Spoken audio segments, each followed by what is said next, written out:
The cafeteria went silent. 30 gang members surrounded one old man. Tommy the Bull Richardson grinned. This would be the execution everyone remembered, but in 3 seconds, 5 men were on the ground. In 10 seconds, 15 more. The 72-year-old moved like smoke through fire, and grown criminals were crying for mercy. Before I tell you how an elderly inmate became a prison legend, hit that subscribe button and drop a comment with your city. I want to see how far this story travels across the world. You're gonna die here, old man. Samuel Washington heard those words the second the steel door slammed shut behind him at Riverside State Penitentiary. Not a greeting, a verdict. The voice came from a tattooed giant leaning against the cell bar's arms, like tree trunks, face carved with scars. The man wasn't warning him. He was making a promise. Samuel didn't answer, just carried his bedroll to the top bunk with the quiet precision of someone who'd learned that words were currency you didn't waste.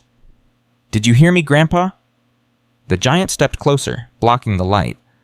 "I said you're gonna die here." Samuel arranged his thin mattress, every movement deliberate. "Maybe, but not today." The giant's grin vanished. Someone laughed nervously from another cell. The sound died fast. Samuel was 72 years old. Silver hair. Weathered hands.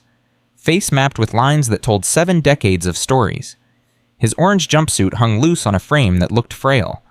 To everyone watching, he was exactly what he appeared to be, an old man who'd made one final mistake and would spend his last years rotting behind bars. They had no idea who was standing in front of them. But let me back up, because you need to understand why a retired kung fu master ended up in America's most violent prison. It wasn't the crime, it was the love. And that love was about to either save him or get everyone around him killed. 3 months earlier, Samuel had been living a quiet life in a small house in Oakland. 60 years teaching martial arts. Thousands of students. A peaceful existence built on discipline, respect, and the ancient wisdom his master had beaten into him in the mountains of China, that true strength comes from control, not chaos.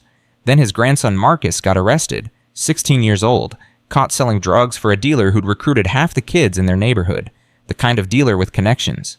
The kind who'd make sure a black teenager got the maximum sentence to send a message. Samuel sat in that interrogation room across from 2 detectives who didn't care about justice. They cared about statistics. "Your grandson's looking at 15 to 20, one detective said, sliding photos across the table.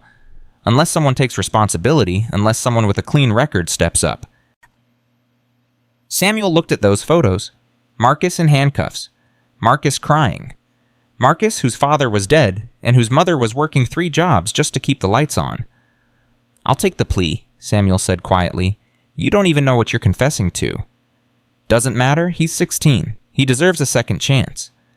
The detective smiled, not kindly. 5 years, Riverside State. You'll be 77 when you get out, if you get out. Samuel signed the papers without hesitation. Now he was here, in hell, and the devil was walking toward him. "Name's Dante," his cellmate said after the giant left. Dante was maybe 40, with nervous eyes that never stopped moving, hands shaking like he'd seen too much and survived too little. "That was Crusher. He works for Tommy Richardson. You know who that is?" "No." "Tommy the Bull Richardson runs the Northside Brotherhood, controls this prison like he owns it." Dante sat on his bunk hands, gripping his knees. "He likes to test new arrivals, especially ones who look vulnerable." "I see. You don't seem worried." Samuel smoothed his blanket one final time. "Worry doesn't change what's coming. Only preparation does." Dante stared at him. "Man, you really don't understand where you are. People get murdered here. Regularly, and guys like you. Guys like me? Old, quiet, alone." Dante's voice dropped. "You're exactly what Tommy feeds to his wolves. Makes his reputation stronger. Shows everybody what happens when you don't fall in line." Samuel sat down slowly, his knees aching. 72 was old for the outside world. In here it was ancient. "Thank you for the warning. You need more than a warning. You need a miracle." That night, lying on his bunk while Dante snored, Samuel pulled out the one photo they'd let him keep. Marcus, smiling. Taken 2 years ago, before everything went wrong. Before the streets got their hooks in him. Samuel had promised Marcus's mother he'd fix this. Had promised he'd make sure the boy got a future. 5 years was the price. Samuel pressed his thumb against his grandson's face in the photo. "Wait for me," he whispered. "I'm coming home." But first he had to survive. The first day was orientation. Rules, schedules, threats disguised as advice from guards who'd stopped caring years ago. Samuel memorized everything said, nothing observed, effing everyone. The prison had a hierarchy clearer than any corporate structure. At the top was Tommy Richardson and his Brotherhood 15 core members, maybe 30 affiliates, all marked by matching tattoos of a bull's head on their right shoulders. They controlled the cafeteria center tables, the best commissary access, the drug flow, the protection rackets. Beneath them were smaller gangs fighting for scraps, the Southside Serpents, the Latin Kings, the Aryan Brotherhood, each controlling their own sections, their own contraband, their own violence. The bloodshed between them was constant, but contained a stabbing here, a beating there, nothing that disrupted the larger order Tommy maintained. Then there were the unaffiliated, men like Samuel, the weak, the vulnerable, the prey. "Stay away from the west corner of the yard," another inmate whispered during recreation. "That's Brotherhood territory. Don't make eye contact with anyone wearing red. Don't touch the weights unless invited. Don't..." The list went on forever. Don't this, don't that. 100 unwritten rules designed to keep the ecosystem balanced and the predators fed. Samuel listened to all of it and filed it away. In the yard, he found a quiet corner and began his morning forms. Tai Chi. The movements looked like slow dancing to anyone watching. Graceful, harmless, meditative. They had no idea each position was actually an ancient combat technique disguised as exercise. A punch hidden in a wave. A throat strike masked as a reach. A leg sweep camouflaged as a step. His master's voice echoed in his memory. The greatest warriors never look like warriors. They look like poets, like dancers, like old men doing morning stretches, and when violence comes, their enemies never see it until it's too late. "You do yoga or something?" A young inmate had wandered over. Couldn't be more than 25, skinny, scared eyes. "Something like that," Samuel said, transitioning smoothly into the next form. "You're that old guy who just got here." "I am." The kid glanced around nervously. "Listen, I don't know what you did on the outside, but in here, you need to pick a side fast. Find protection, because Tommy's already talking about you." "Talking about what?" "About making an example. About showing everyone what happens when fresh meat comes in, thinking they can just do their time and leave." The kid's voice cracked. "I've seen what he does to people. It's not fast. It's not clean. He breaks you piece by piece until you're begging for death." Samuel completed his form and straightened up his old knees, cracking. "What's your name, son?" Devin. "Devin, I appreciate the warning, but I've learned something in my 72 years. Monsters only have the power you give them. Tommy Richardson might run this prison, but he doesn't control my fear, and without that, he's just another violent man making violent choices." Devin shook his head. "You're crazy, old man, or suicidal, maybe both." The test came on day 3. Breakfast was served in a massive cafeteria that held 300 men. The noise was deafening trays clanging, men shouting, guards barking orders. The Brotherhood sat at the center tables where they could see everything, control everything. Samuel sat at the edge with other new arrivals, eating tasteless oatmeal and trying to be invisible. It didn't work. "Yo, Grandpa?" Samuel looked up. Crusher was standing over him, arms crossed, surrounded by 5 other Brotherhood members. Each one looked like they could bench press a car. The cafeteria started going quiet, conversations dying table by table, everyone sensing what was coming. "Tommy wants to meet you." Samuel put down his spoon carefully. Every eye in the room was on him now. "I'm eating breakfast." Crusher's face darkened. "That wasn't a request." "Then make it one." The silence was absolute now, 300 men holding their breath. Crusher leaned down, his face inches from Samuel's. His breath smelled like cigarettes and instant coffee. "Old man, I don't think you understand how things work here. When Tommy calls you come, you don't ask questions, you don't negotiate, you don't..." "I'm eating breakfast," Samuel repeated calmly. "When I'm finished, if your boss still wants to talk, I'll be happy to oblige." Someone gasped. Another inmate whispered, "Oh shit." Crusher's hand shot out and grabbed Samuel's collar, yanking him up from his seat with shocking force. "Listen, you senile piece of..." What happened next took less than 2 seconds, but everyone there would remember it for the rest of their lives. Samuel's left hand moved in a small circle, just a subtle rotation of his wrist. Crusher's iron grip broke like it was nothing. Before the giant could process what happened, Samuel's right hand pressed against his elbow. Not a strike, just a touch. Barely any pressure at all. But it hit the precise nerve cluster that controlled Crusher's entire arm.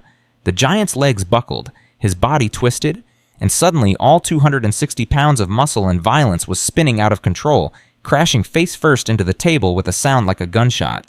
Oatmeal exploded everywhere. Crusher hit the floor hard, blood pouring from his shattered nose, his eyes rolling back. Samuel sat back down and picked up his spoon. As I said, I'm eating breakfast. Nobody moved. Nobody breathed. For 5 seconds, the cafeteria existed in perfect silence. Then from the center of the room, someone started clapping. Slow, deliberate, mocking. Tommy Richardson was on his feet, a smile spreading across his scarred face.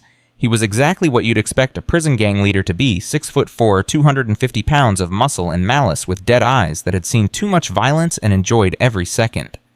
Well, well, well, Tommy called out, his voice carrying across the silent room. Looks like we got ourselves a hero.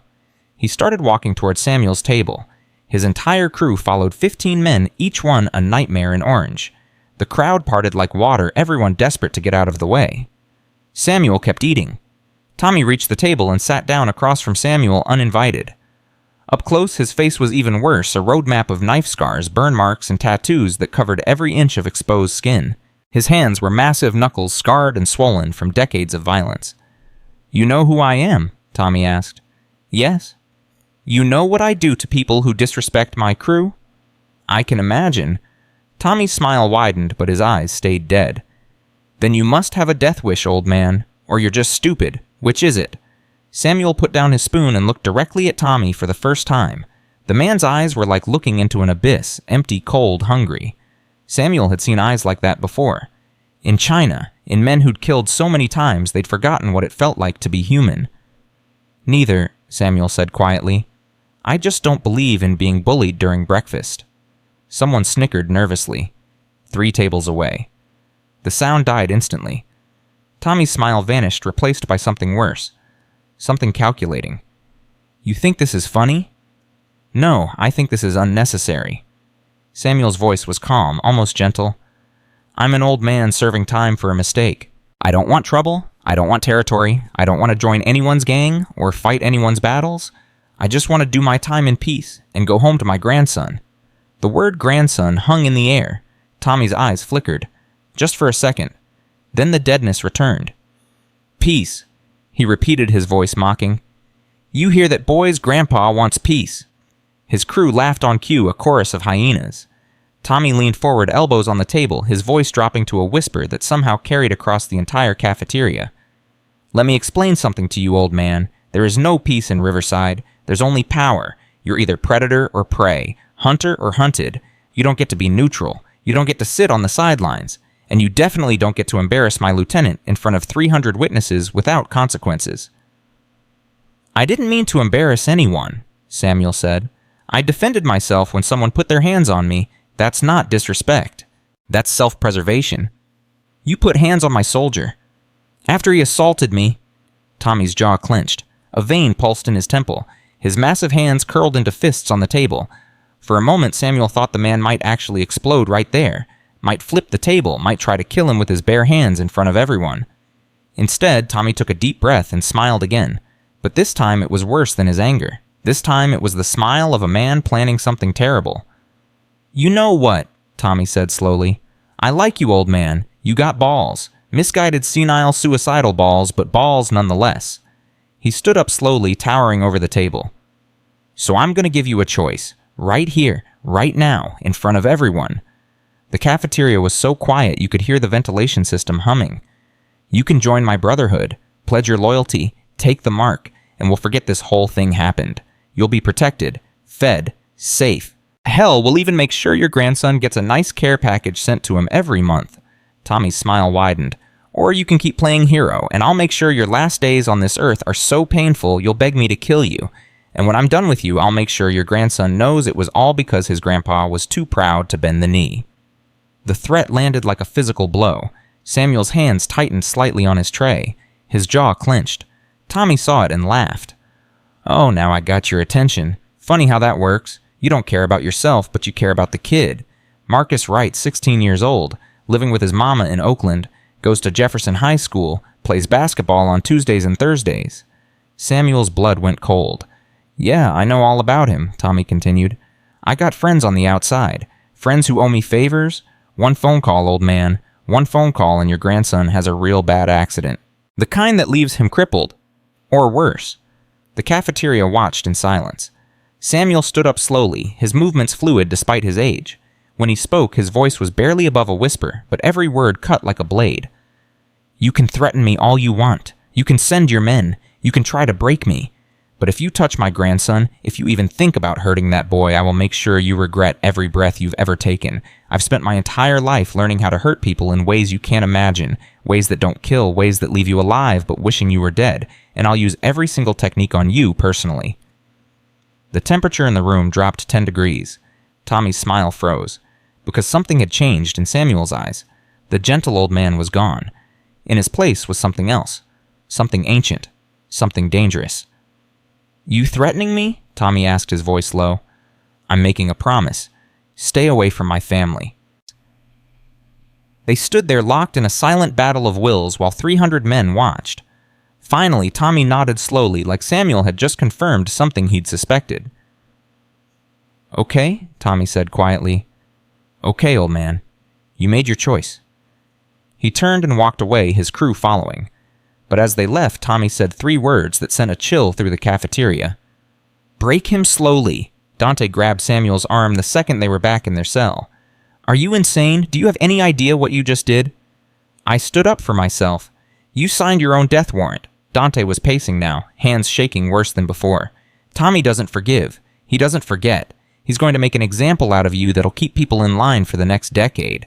And that threat about his grandson, you just gave him permission to escalate this to a whole other level." "He threatened my family," Samuel said calmly, sitting on his bunk. "What would you have done?" "I would have taken the deal, joined the Brotherhood, survived." Dante's voice cracked. "You're 72 years old, man. You can't win this? Nobody wins against Tommy Richardson." Samuel pulled out the photo of Marcus, stared at his grandson's smiling face. "I don't need to win," he said quietly. "I just need to protect him, whatever that takes. It's going to take a miracle. Then I'll make one." That night, lying in darkness, Samuel thought about his master's final lesson. It was 50 years ago, high in the mountains of Henan province. Samuel had been young, then chinsta arrogant, eager to test his skills against the world. His master had taken him to a cliff edge and pointed at a tree growing from the rocks below. "See that tree?" the old man asked. "Wind tries to break it every day. Storms try to uproot it. Snow tries to crush it, but it survives. You know why? Because it's strong. No, because it bends. Because it's flexible. Because it doesn't fight the wind, it moves with it." The master turned to him, eyes sharp, despite his age. "But there's one thing that tree never bends on. Its roots. The thing that connects it to the earth. The thing that gives it purpose. Those roots it protects with everything it has." "What are you saying?" "I'm saying when the time comes, you'll have to choose. Bend on everything except what matters most. And when they threaten your roots, when they threaten the thing that makes you who you are, you stand firm. You don't negotiate, you don't compromise, you fight with everything you have, even if it costs you everything." Samuel had nodded, not really understanding. Now, 50 years later, locked in a cell in America's most violent prison, he finally got it. Marcus was his root, his family, his purpose. And he'd burn this whole prison down before he let anyone hurt that boy. The attack started the next night. Samuel was in the shower, or late shift water echoing off tile walls. He'd chosen this time specifically fewer people, less chaos. A chance to think. He didn't hear them enter. The first blow came from behind something hard and heavy crashing into his shoulder blades. Pain exploded through his nervous system like lightning. Samuel went down down water mixing with blood. 3 men surrounded him. Not Brotherhood members hired muscle from the Southside Serpents paid to deliver a message. One held a shiv made from sharpened metal. Another had a sock filled with batteries. The third was empty-handed but built like a tank. "Tommy says hello, Khal," the one with the shiv growled, raising the weapon. "Says to make it hurt." But Samuel was already moving. The pain disappeared, pushed aside by decades of training that had become pure instinct. His body reacted before his mind even registered the threat, years of practice transforming into motion. He swept the first man's legs using the wet floor to his advantage. The attacker went down hard, his head bouncing off the tile with a crack that echoed. The second man swung the battery-filled sock like a flail. Samuel redirected it with a simple wrist turn, sending the weapon into the wall. Before the attacker could recover, Samuel struck his solar plexus with an open palm not hard enough to kill, but hard enough to collapse his lung temporarily. The man went down gasping, drowning on air. The third man was smarter. He backed up, reevaluating, realizing he was watching something he didn't understand. "You some kind of fighter?" he asked, circling carefully. Samuel didn't answer, just stood there in the shower spray, water streaming down his weathered face, blood running from his shoulder, waiting. The man attacked with a combination high-low, high movements that suggested actual boxing training. Fast, technical, dangerous. Samuel defended with minimal effort, redirecting each strike, neutralizing the force without returning it. Circular motions. Smooth transitions. Like water flowing around rocks. The dance lasted maybe 30 seconds before the man realized he was outmatched. He tried to run. Samuel let him. Then he collapsed against the shower wall, breathing hard, shoulder screaming. He wasn't young anymore. His body couldn't handle this like it used to. Every fight took more out of him now, but he was alive. When the guards arrived, they found 3 men on the shower floor, groaning and bleeding. They found Samuel calmly getting dressed, his face neutral despite the blood soaking through his shirt. "What happened?" the lead guard demanded. His name was Morrison, been working Riverside for 20 years. Seen everything. "I was attacked," Samuel said simply. "I defended myself." Morrison looked at the 3 wounded men, then back at Samuel. Something shifted in his expression, respect maybe, or possibly fear. "You do this Yes." "All 3. "Yes." Morrison whistled low. "You're that old guy who flipped Crusher at breakfast." "I didn't flip him. I redirected his momentum."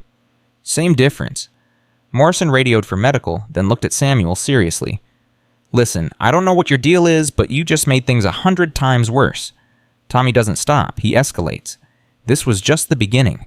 Next time it'll be more guys, worse weapons. They'll come at night when you're sleeping. They'll poison your food. I understand. Do you? Because you're one man, 72 years old, and he's got an army."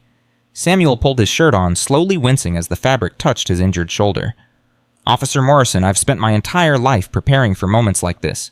Not because I sought violence, but because I understood that peace requires the ability to defend it. Whatever comes next, I'm ready." Morrison shook his head. "You're either the toughest old man I've ever met, or the dumbest. Maybe both." "Maybe both," Samuel agreed quietly. By morning, the entire prison knew.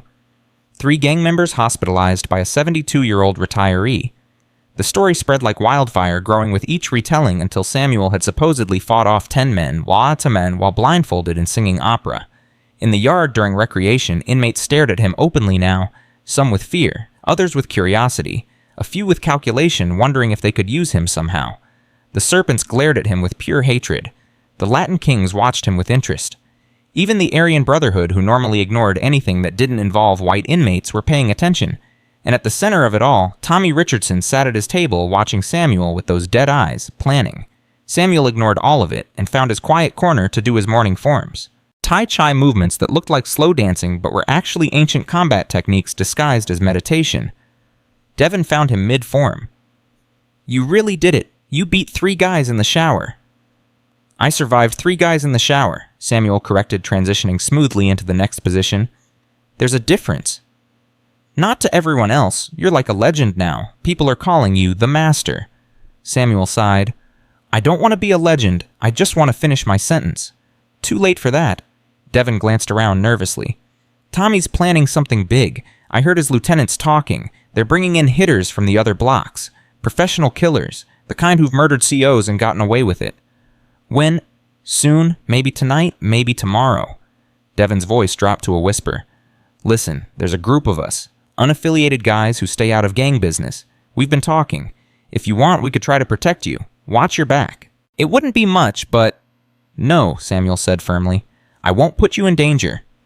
"We're already in danger. Everyone in here is. But you're the first person I've seen stand up to Tommy and survive. That means something."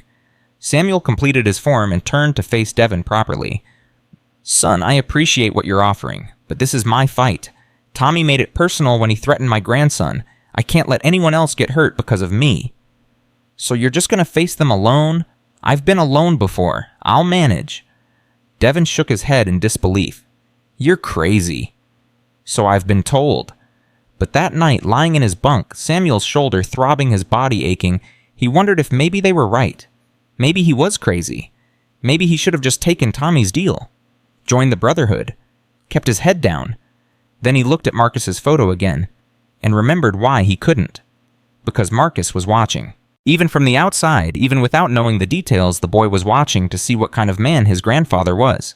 Whether he stood for something or fell for anything. Samuel had spent 60 years teaching students that martial arts wasn't about fighting. It was about discipline, honor, protecting the weak, standing up for what was right even when it was hard. He couldn't abandon those principles now, even if it killed him. "Hey, old man," Dante whispered from below. "You awake?" "Yes." "Can I ask you something?" "Of course." "Why'd you really take the fall for your grandson? I mean, 5 years in this place. That's a death sentence for someone your age. You had to know that." Samuel was quiet for a long moment. "Because I failed him once already." "What do you mean?" "His father was my son, Marcus's dad. I was so busy teaching other people's children discipline and respect that I didn't teach my own. He fell into the streets. Got killed in a gang shooting when Marcus was 5. Samuel's voice cracked slightly. "I can't fail Marcus too. He deserves better. He deserves a chance. And if 5 years of my life gives him that chance, then it's worth it. Even if you die in here. Even then. Because at least I'll die knowing I stood for something. That I protected my family. That I didn't bend when it mattered most." Dante was silent. "You got any kids?" Samuel asked.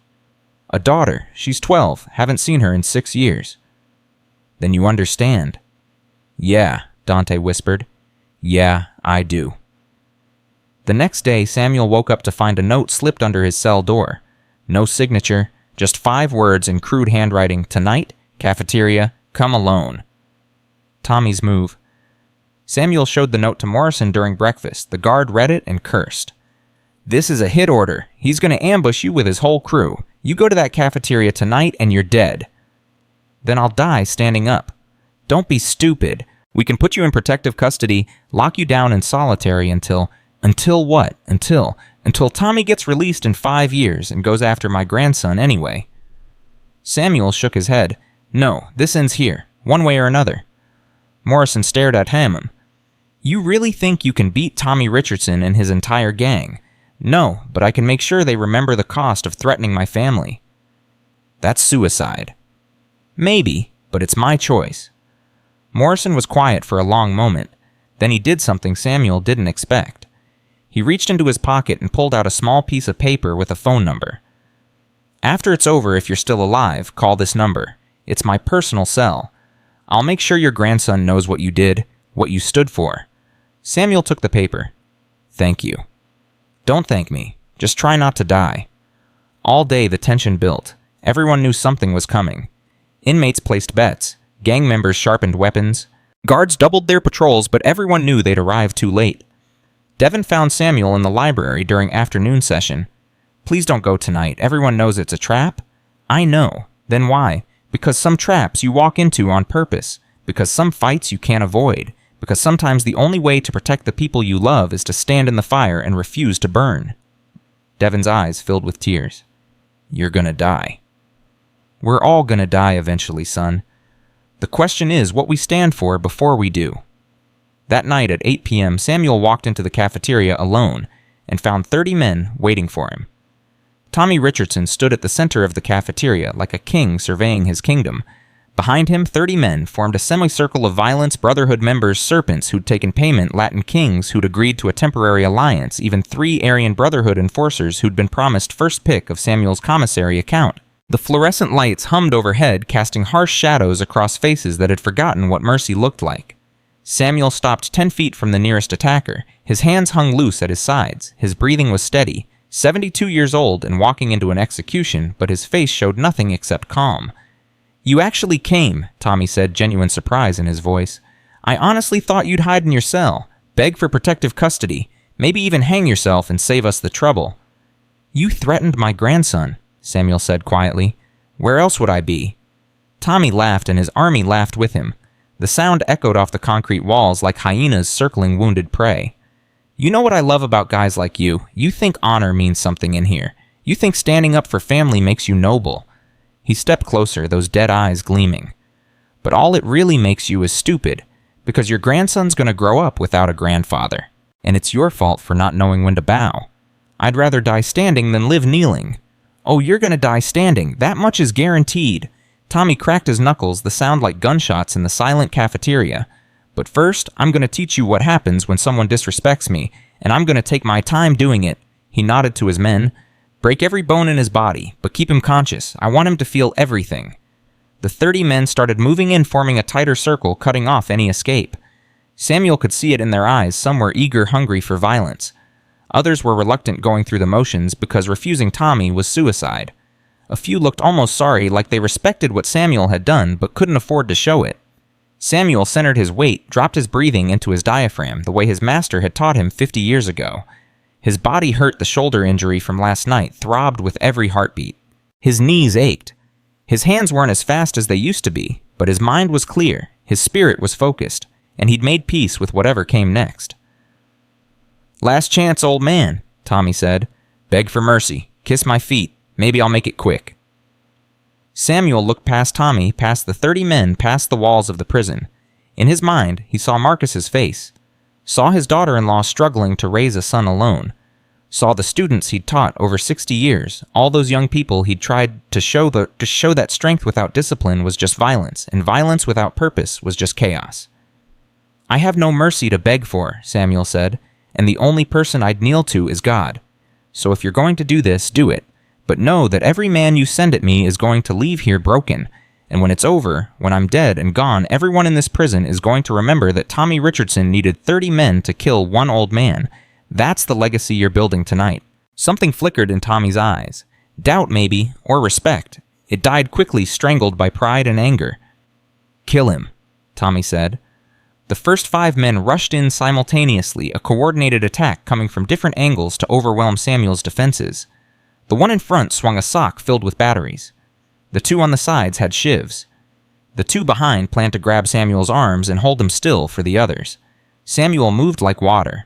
He stepped inside the first attacker's swing too close for the weapon to have force and struck the man's wrist with an open palm.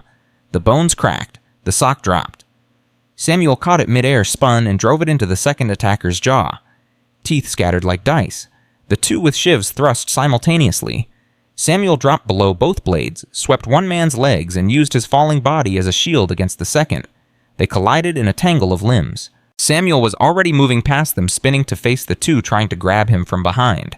They got their hands on his arms, but by then, Samuel had shifted his weight, dropped his center of gravity, and suddenly they weren't controlling him. He was controlling them. He twisted his arms in small circles, broke their grips, using nothing but leverage and timing, and they stumbled forward into each other.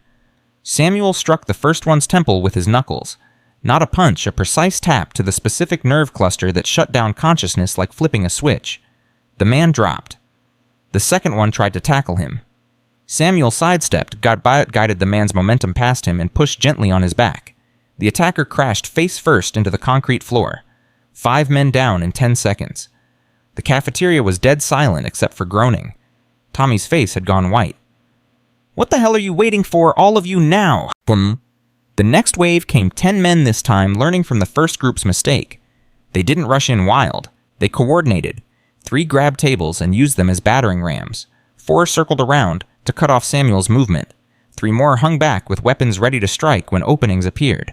Samuel didn't fight the tables, he flowed around them. When the first one crashed toward him, he simply wasn't there anymore. He'd shifted 6 inches to the left, and the table smashed into the men behind it. While they were tangled up, Samuel struck quick shots to kidneys to necks, to pressure points that dropped bodies without killing them. A shiv cut his forearm. Blood welled up. Samuel ignored it. Pain was just information. His master's voice echoed in his memory. Pain tells you you're alive. Fear tells you you're human, but neither should control you. He caught the wrist holding the shiv, twisted it in a way joints weren't meant to bend, and the weapon clattered free. Samuel kicked it away and moved on, always moving, never staying still long enough to be surrounded. Another attacker came with a homemade club, a table leg wrapped in duct tape. He swung for Samuel's head. Samuel ducked under it, stepped inside the man's guard, and struck his solar plexus with a palm strike that collapsed his diaphragm. The man went down, gasping. 12 men down now, 18 still standing. But Samuel was breathing hard. His shoulder was screaming. Blood was running down his arm. He wasn't young anymore. Each exchange took more out of him. His muscles were burning. His heart was racing in a way that wasn't healthy for a man his age. "He's getting tired," Tommy shouted. "Press him. Don't let him rest." They came in a wave, 15 men all at once abandoning strategy for pure, overwhelming force. Samuel couldn't fight them all, he knew that, but he could make them pay for every inch. He dropped low using the cafeteria tables as obstacles, forcing them to come at him from limited angles. When they reached for him, he struck joints, nerves, soft tissue. When they tried to surround him, he moved, always moving, creating space where there wasn't any. A fist caught him in the ribs. Something cracked. Samuel gasped but turned the pain into motion, grabbing the attacker's arm and using his own momentum to flip him over a table. The man crashed into 2 others, and they went down in a heap. A shiv grazed his back. Another cut his shoulder. Blood was everywhere now, his blood, their blood, the floor slick with it. Samuel's vision was starting to blur. His hands were shaking, his legs were threatening to give out. But he kept fighting. Because 30 feet away in his mind's eye, Marcus was watching. His grandson. His family. His reason for being here. And Samuel had made a promise to protect that boy no matter what it cost. Another attacker came. Samuel redirected his punch into a table edge. Bones broke. Another rushed in with a chair raised high. Samuel kicked his knee not hard enough to shatter it, but hard enough to hyperextend the ligaments. The man screamed and fell. 20 men down. 10 still standing, but Samuel was dying on his feet. His breathing was ragged. His vision was tunneling. Blood loss and exhaustion were shutting his body down piece by piece. Tommy was pacing now, furious, humiliated. "He's one man, one old man, finish him!" But the remaining 10 were hesitating. They'd watched Samuel dismantle 20 of their brothers using nothing but skill and will. They'd seen something they didn't understand, something that terrified them more than Tommy's anger. They'd seen a man who refused to break. "Fine," Tommy snarled. "I'll do it myself." He grabbed a shiv from one of the wounded men and started walking towards Samuel, rolling his massive shoulders. "You had your chance, old man. Could have joined us. Could have been protected, but you chose pride. So now you get to die knowing it was all for nothing. Because tomorrow morning, I'm making that phone call, and your grandson's gonna pay for what you did here tonight."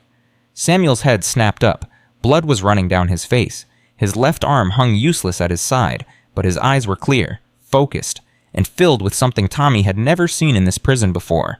Not fear, not anger, purpose.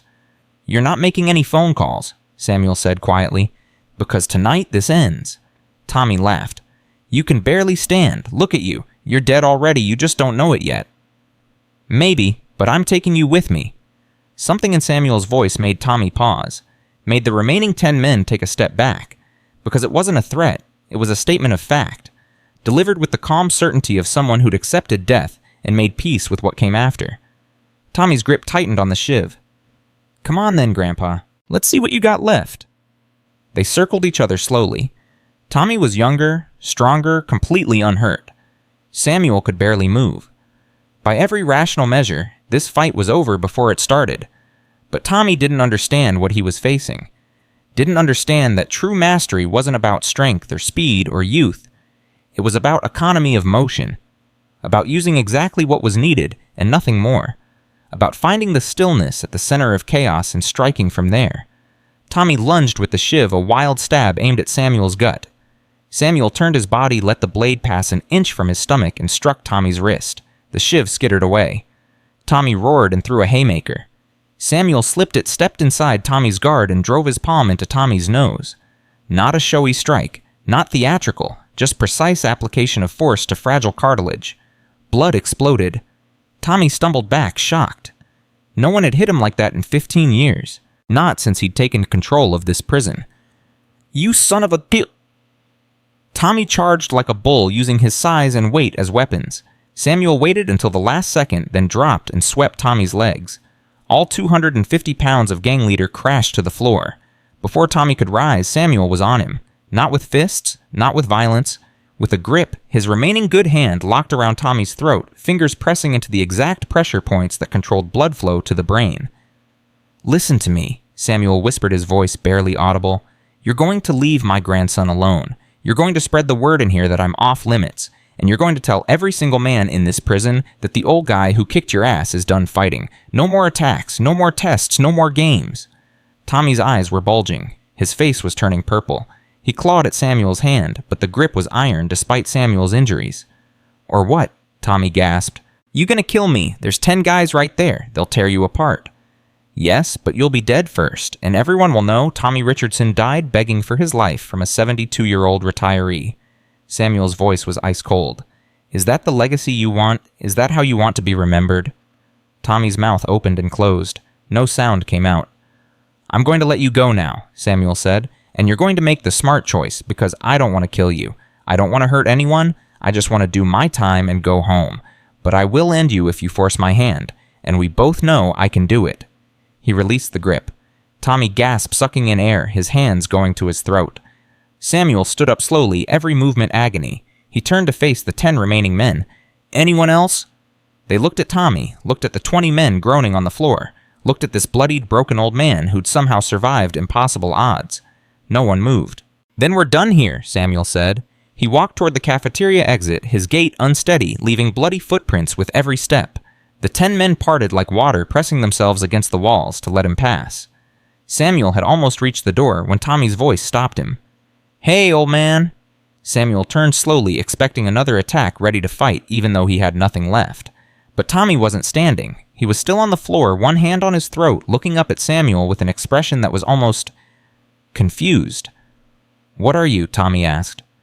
Samuel was quiet for a long moment. "Just a grandfather trying to protect his family, same as you'd be if you had something worth protecting." "I run this prison." "No, you just run the violence. But violence is easy. Any fool can hurt people. It takes real strength to choose peace when violence is the easier path. To stand up for what's right when doing nothing would be safer." Samuel's voice softened. "You could be more than this, Tommy. More than just another violent man in a violent place. But that's a choice only you can make." Tommy stared at him. For just a second, something flickered in those dead eyes. Something almost human. Then the walls came back up. The mask returned, and Tommy looked away. "Get him to medical," Tommy muttered to his men, "and clean this mess up." Samuel walked out of the cafeteria and made it exactly 10 steps before his legs gave out. He collapsed against the wall, sliding down to the floor, his vision going dark around the edges. Morrison was there instantly, radio in hand, calling for help. "Medic, I need a medic in Corridor C right now." Other guards came running. Inmates poked their heads out of cells trying to see what happened. The word spread like wildfire. The old man fought 30 guys and won. The old man made Tommy Richardson tap out. The old man was a legend, but Samuel barely heard any of it. He was drifting consciousness, coming in and out, aware only of pain and exhaustion and the distant wail of medical alarms. The last thing he saw before passing out was Morrison's face hovering over him. "You did it," the guard was saying. "I don't know how, but you actually did it." Samuel tried to speak. Couldn't. His throat was too dry. His body was shutting down. But he managed to get out 3 words before darkness took him. "Protect my grandson." Then nothing. Samuel woke up 3 days later in the prison infirmary, handcuffed to the bed despite the fact that he could barely move. His entire body was one massive bruise. His shoulder was in a sling. His ribs were taped. Stitches covered his arms and back. An IV drip fed fluids into his veins. The prison doctor was there, an older woman named Chen, who'd been working Riverside for 30 years. She looked down at him with an expression somewhere between amazement and anger. "You should be dead," she said flatly. 14 broken bones, internal bleeding, severe lacerations, blood loss that would kill most men half your age. What the hell were you thinking?" Samuel's throat was raw. "My grandson. What was he? Did they?" Dr. Chen's expression softened.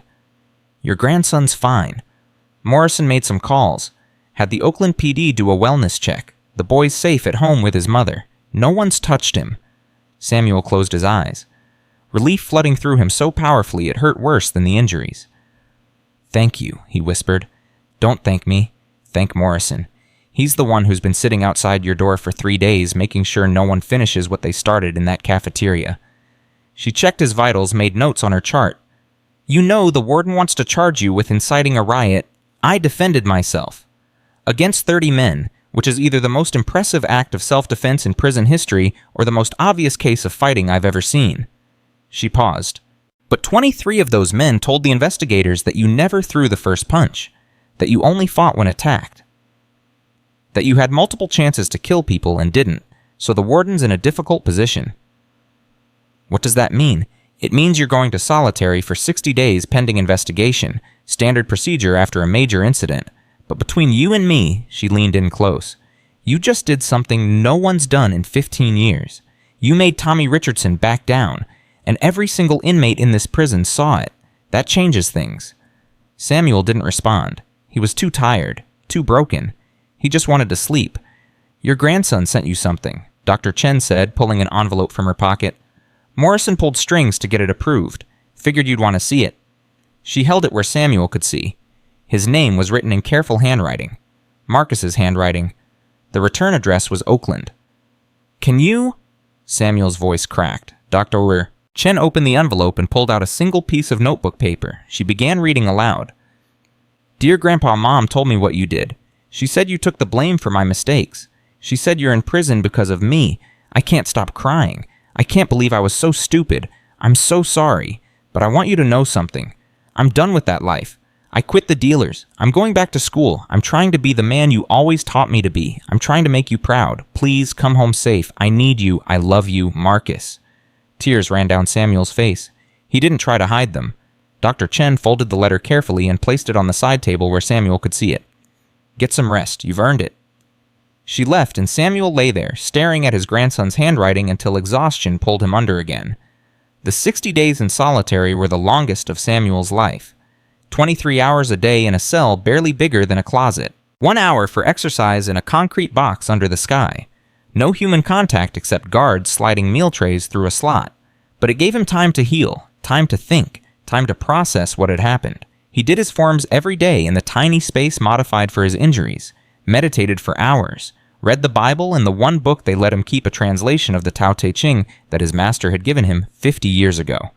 Morrison visited when he could, updating Samuel on what was happening in general population. "You're famous," Morrison said during one visit. "Everyone's talking about you. The gangs, the unaffiliated, even the guards. They're calling you the master, the guy who fought 30 men and won." "I didn't win, I survived." "In here, that's the same thing." Morrison leaned closer to the glass separating them. "And Tommy hasn't touched anyone since that night. No beatings, no attacks, no tests. It's like he's rethinking his whole approach." "People can change." "Can they guys like Tommy Richardson? Everyone can change. They just need a reason to." Samuel's voice was quiet. "I think maybe I gave him one. Showed him that violence isn't the only form of power. That there's strength in restraint, in choosing not to kill when you could." Morrison shook his head. "You're either a philosopher or a fool. Maybe both." When Samuel finally returned to general population, everything had changed. Men who'd ignored him before now nodded respectfully when he passed. Gang members gave him space. The Brotherhood didn't threaten. The Serpents didn't attack. Even the Aryan Brotherhood, who usually hated everyone who wasn't white, left him alone. Devin found him in the yard on his first day back, grinning so wide his face might split. "Master, you're back!" The kid practically bounced with excitement. "Man, you should have seen it. After you left, Tommy called a meeting, told everyone you were off limits. Said anyone who touched you would answer to him personally. It was crazy. I'm not a Master Devin, just a tired old man." "That's not what everyone else thinks. Look." Samuel followed Devin's gaze. In the corner of the yard, a group of unaffiliated inmates were practicing martial arts forms. Poorly, with no real understanding of what they were doing. But they were trying mimicking the movements they'd seen Samuel do. "They want to learn," Devin said. "Want to know how you did what you did. How one man stood against an army and won." "I didn't win. I just refused to lose." Samuel watched the men struggling through the forms. "But if they want to learn, I'll teach them. Not how to fight, how to control themselves, how to find strength without violence." "You'd do that teaching here?" "Why not? I've got 5 years. Might as well use the time for something good." That's how it started. Samuel teaching a small group in the yard every morning. 5 men at first, then 10, then 20.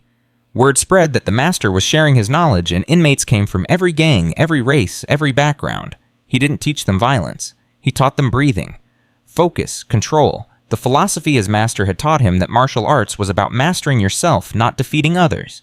Even some of the guards started watching, intrigued by this 72-year-old man who'd somehow brought peace to a place that had known only violence. And Tommy Richardson watched from his table in the center of the yard, those dead eyes studying Samuel like he was trying to solve a puzzle.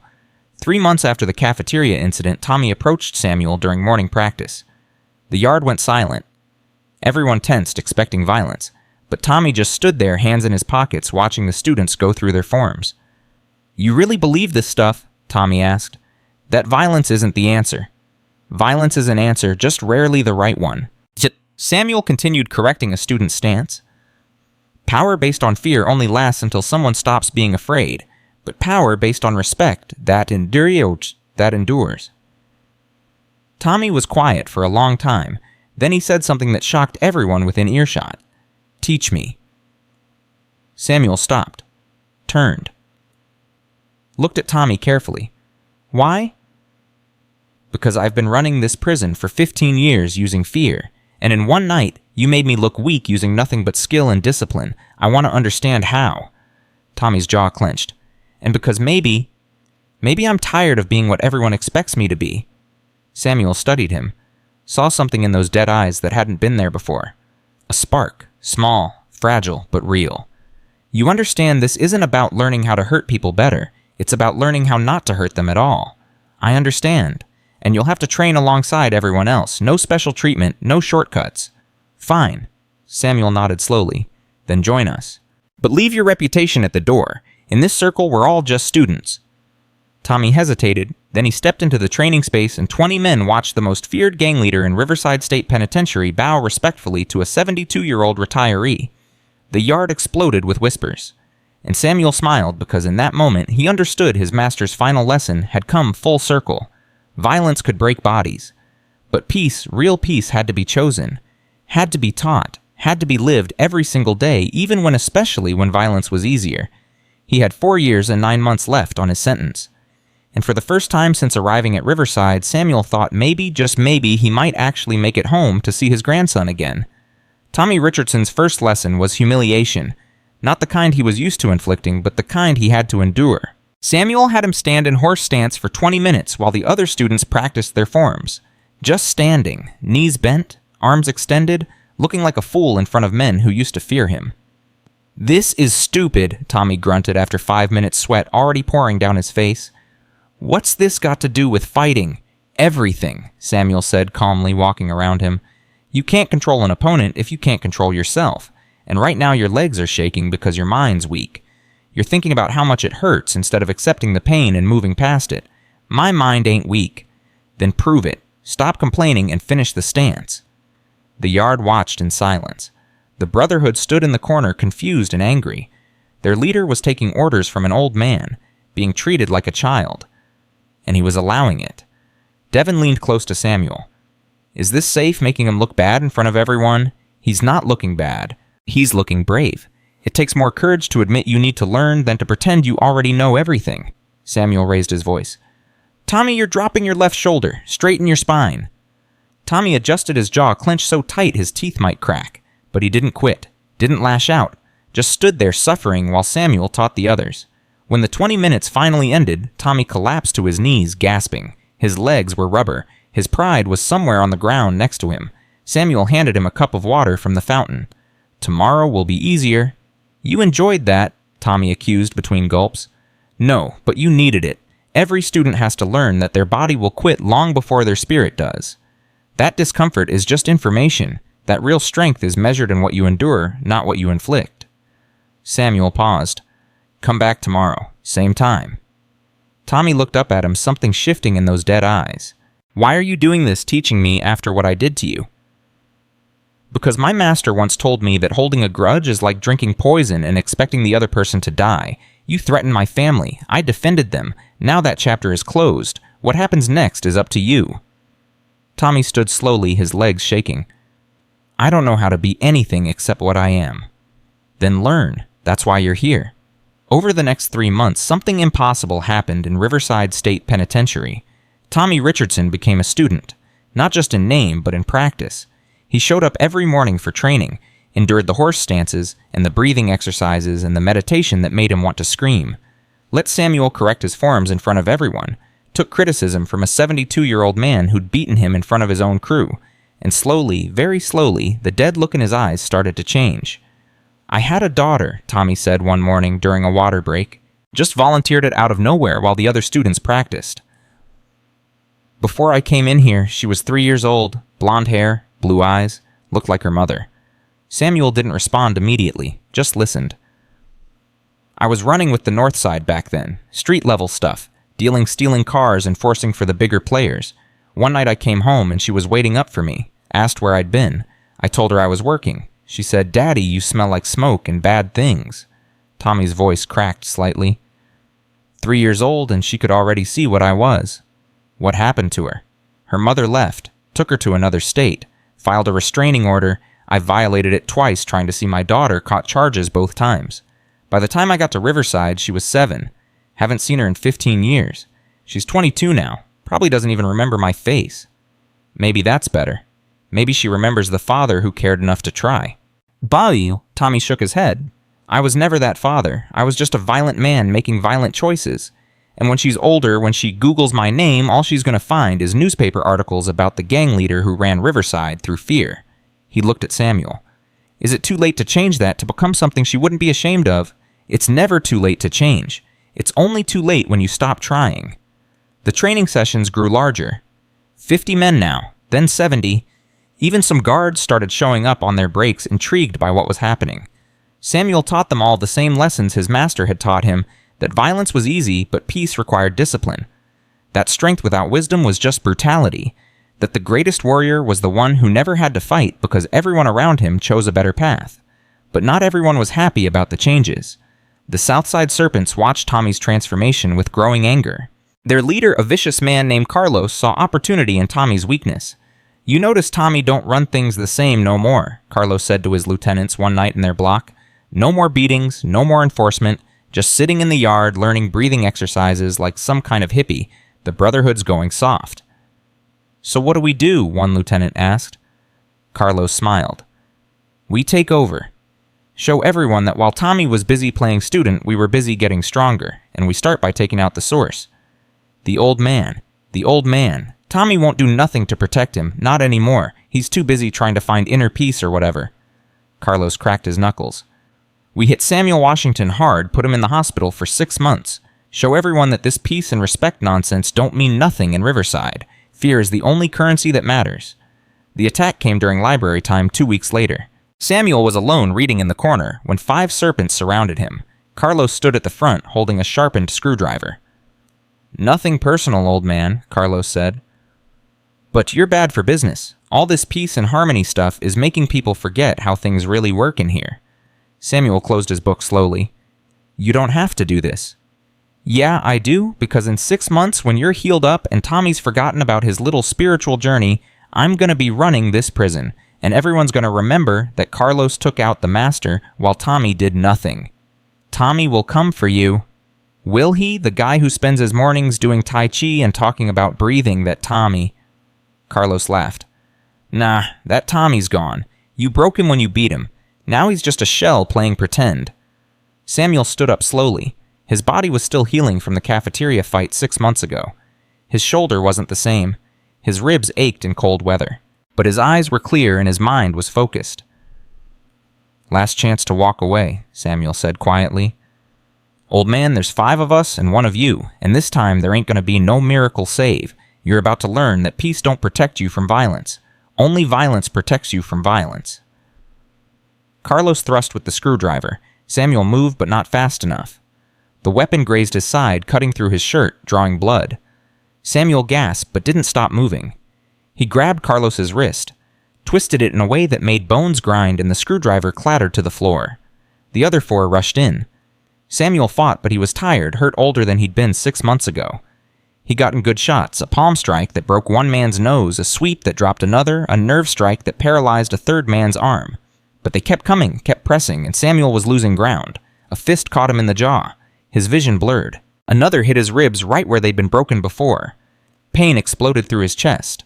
Samuel went down to one knee, trying to breathe, trying to focus, knowing this might be it. This might be where his luck ran out. Then a voice like thunder echoed through the library. "Get away from him!" Everyone froze. Tommy Richardson stood in the doorway, not alone. Behind him were 15 Brotherhood members, all of them looking like they'd walked out of a nightmare. But Tommy wasn't wearing his gang face anymore. wasn't wearing the dead-eyed mask of a killer. His expression was something else entirely. Something worse. Disappointed. "Carlos?" Tommy said, walking forward slowly. "You just made the biggest mistake of your life." Carlos tried to recover, tried to project confidence. "Tommy, this ain't your business no more. You gave up running things when you started playing student. This is between me and the old man." "Wrong. This is between you and me. Because you just attacked my teacher, and in the world I'm building that's unforgivable." "The world you're building?" Carlos laughed, but it sounded hollow. "You ain't building nothing. You're just an aging gang leader trying to find redemption. Well, guess what? There ain't no redemption for men like us. We are what we are. Might as well accept it." Tommy stopped 5 feet away. His crew spread out, cutting off the exits. The 5 serpents were suddenly looking a lot less confident. "You're right about one thing," Tommy said quietly. "We are what we choose to be, and I'm choosing to be something different, something better. But that don't mean I forgot how to handle people who threaten what I'm trying to protect." He looked at Samuel, who was still on his knee, blood seeping through his shirt. "You okay, Master?" Samuel nodded, not trusting his voice. Tommy turned back to Carlos. "Here's what's going to happen. You and your boys are going to leave this library. You're going to go back to your block, and you're going to spread the word that anyone who touches Samuel Washington answers to me personally. Not the old me, the new me, which is actually worse because now I got nothing to lose and everything to prove." "You threatening me?" Carlos tried to sound tough, but his voice wavered. "No, I'm educating you. There's a difference." Tommy stepped closer. "See, the old me would have just killed you right here. Quick, efficient, sent a message. But the new me understands that violence just breeds more violence. So instead, I'm giving you a choice. Leave now, respect the peace we're building, and we're done. Or stay, keep pushing, and I'll show you that learning discipline don't make you weak. It makes you dangerous in ways you can't imagine." Carlos looked at his 4 men, looked at Samuel bleeding on the floor, looked at Tommy and the 15 Brotherhood members blocking every exit, did the math. "This ain't over," Carlos said, backing toward the door. "Yeah, it is. You just don't know it yet." Tommy's voice was ice. "Now get out of my sight before I forget the lesson I just learned about controlling my temper." The serpents left, trying to look tough but moving fast. When they were gone, Tommy helped Samuel to his feet, supporting him carefully. "You came," Samuel said, wincing. "Of course I came. You're my teacher. More than that, you're the first person in 15 years who treated me like I could be something other than a monster." Tommy's voice was rough with emotion. "I ain't letting nobody hurt you, not while I'm still breathing." Devin ran in with medical supplies he'd grabbed from the nurse's station. "Master, I heard what happened. Are you okay?" "I've been better," Samuel admitted, sitting down heavily while Devin examined his wounds. "But I'm alive." "Barely," Tommy said. "Carlos was going for a kill shot. If I'd been 30 seconds later..." "But you weren't. That's what matters." Samuel looked at Tommy seriously. "You understand what you just did? You chose peace over revenge. You gave Carlos a way out instead of just destroying him. That's growth. Don't feel like growth. Feels like letting a threat walk away. That's because you're used to solving problems with violence. But real power is choosing not to destroy someone when you could, giving them a chance to change like I gave you." Samuel winced as Devin cleaned the cut on his side. "Carlos will remember this. Maybe not today. Maybe not tomorrow. But eventually he'll understand you were strong enough to show mercy. And that's more terrifying than any beating you could have given him." Tommy was quiet for a long moment. Then he said something that shocked everyone in the library. "I want to find my daughter after I get out. I want to apologize. Try to be the father I should have been." "How much time you got left?" Samuel asked. 3 years. But I got no idea where she is. No idea if she'd even want to see me. Then we use these 3 years to make sure when she does see you, she sees someone worth knowing. Someone who's changed. Someone who chose to become better." Samuel's voice softened. "It's not too late, Tommy. It's never too late to become the person you should have been all along." That night, lying in his bunk, Samuel thought about how strange life was. 6 months ago, he'd been fighting for his survival against this same man. Now they were teacher and student. Now Tommy was protecting him. Now there was actual hope that maybe, just maybe, this violent place could become something different. "You awake," Dante whispered from the bunk below. "Yeah?" "I heard what happened in the library. Heard Tommy saved you." "He did." Never thought I'd see the day Tommy Richardson chose talking over fighting. You really changed him." "No, he changed himself. I just showed him it was possible." Samuel stared at the ceiling. "People aren't born violent. They learn it. Which means they can unlearn it too if someone gives them a reason to try. You really believe that someone like Tommy can change?" "I have to believe it. Because if men like Tommy can't change, then what's the point of teaching anything? What's the point of trying?" Samuel's voice was quiet but firm. "Everyone deserves a chance at redemption. Everyone. No matter what they've done. That's what my master taught me. That's what I'm teaching them." The weeks passed and the peace held. Carlos and the Serpents kept their distance, spreading the word that Samuel Washington was off limits. The Brotherhood stopped collecting debts through violence, started resolving disputes through conversation.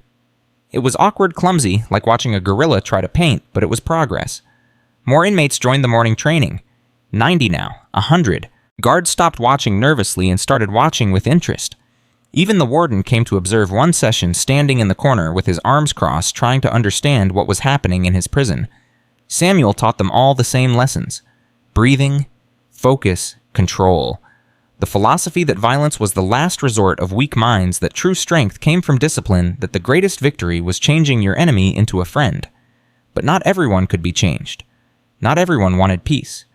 The Aryan Brotherhood watched the transformation with growing disgust.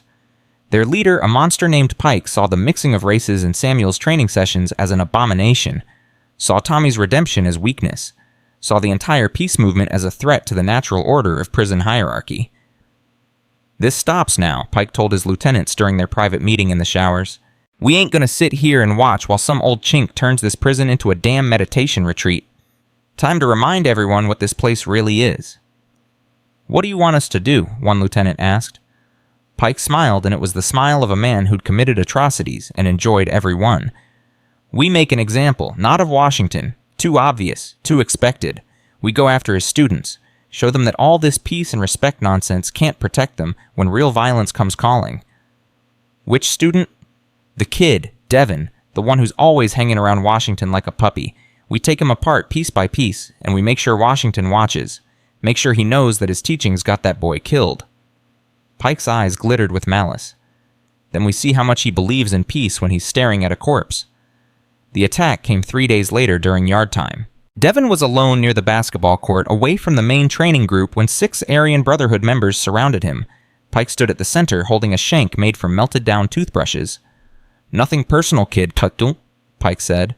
"But your teacher needs to learn a lesson, and you're going to be the curriculum." Devin's face went white. "Please, I didn't do nothing to you." "Exactly. You're innocent. That's the point. We ain't targeting gang members or snitches. We're targeting someone who don't deserve it. Because that's how you break a man like Washington. You show him his philosophy can't save the people he cares about." Pike raised the shank. Devin closed his eyes, waiting for the pain. It never came. When Devin opened his eyes, Samuel was standing between him and Pike. The old man had crossed 30 yards of prison yard in seconds, moving faster than anyone thought possible for someone his age. "You'll have to go through me first," Samuel said quietly. Pike laughed. "Old man, I was hoping you'd show up. Makes this even better. Now I get to kill you both." "No," Samuel said. "You're going to walk away, right now, and you're going to leave this boy alone. He's done nothing to you." "That's the point." "Then your point is cowardice. Attacking an innocent person to send a message, that's not strength. That's fear dressed up as violence." Samuel's voice carried across the yard. Inmates were gathering now, forming a circle, sensing something big was about to happen. "You want to prove you're tough, fight me. One-on-one, right here, right now. You win, you get your message. I win, you leave everyone in my training sessions alone. Forever." Pike considered it. An old man versus him, in front of everyone, it would cement his reputation forever. "You got a deal, Grandpa, but when I'm done with you, I'm still killing the kid, just on principle." "We'll see about that." They squared off in the center of the yard. Guards were running over radios, crackling, but they weren't going to make it in time. This fight was happening whether anyone wanted it to or not. Pike was bigger than Tommy had been, heavier, meaner. He'd killed 3 men in prison, 2 more on the outside. His body was covered in white supremacist tattoos and scars from 100 fights. He looked like violence incarnated. Samuel looked like a tired old man who should be on a porch somewhere watching birds. The contrast was almost comical. Pike attacked first, a wild haymaker aimed at Samuel's head. Samuel slipped it easily, moving just enough to let the fist pass.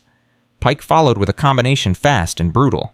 Samuel deflected each strike with minimal movement, circular motions that redirected force instead of meeting it head-on. "Stand still and fight," Pike roared. "Why would I do that?" Samuel asked calmly. "You're angry. Angry people make mistakes." Pike charged like a bull. Samuel sidestepped and pushed gently on Pike's back, using his momentum against him. The giant crashed into the fence, denting the chain link. The yard was completely silent now. Hundreds of men watching, guards frozen. Even the birds seemed to have stopped chirping. Pike got up, murder in his eyes. He pulled out the shank, done with pretending this was a fair fight. "I'm gonna carve you up, old man." He thrust with the weapon, a killing blow aimed at Samuel's heart. Samuel moved like he had in the cafeteria, like he had in the shower, like he'd been trained to do 50 years ago in the mountains of China. His hand caught Pike's wrist, twisted it in a precise motion that made bones grind and tendons scream. The shank dropped.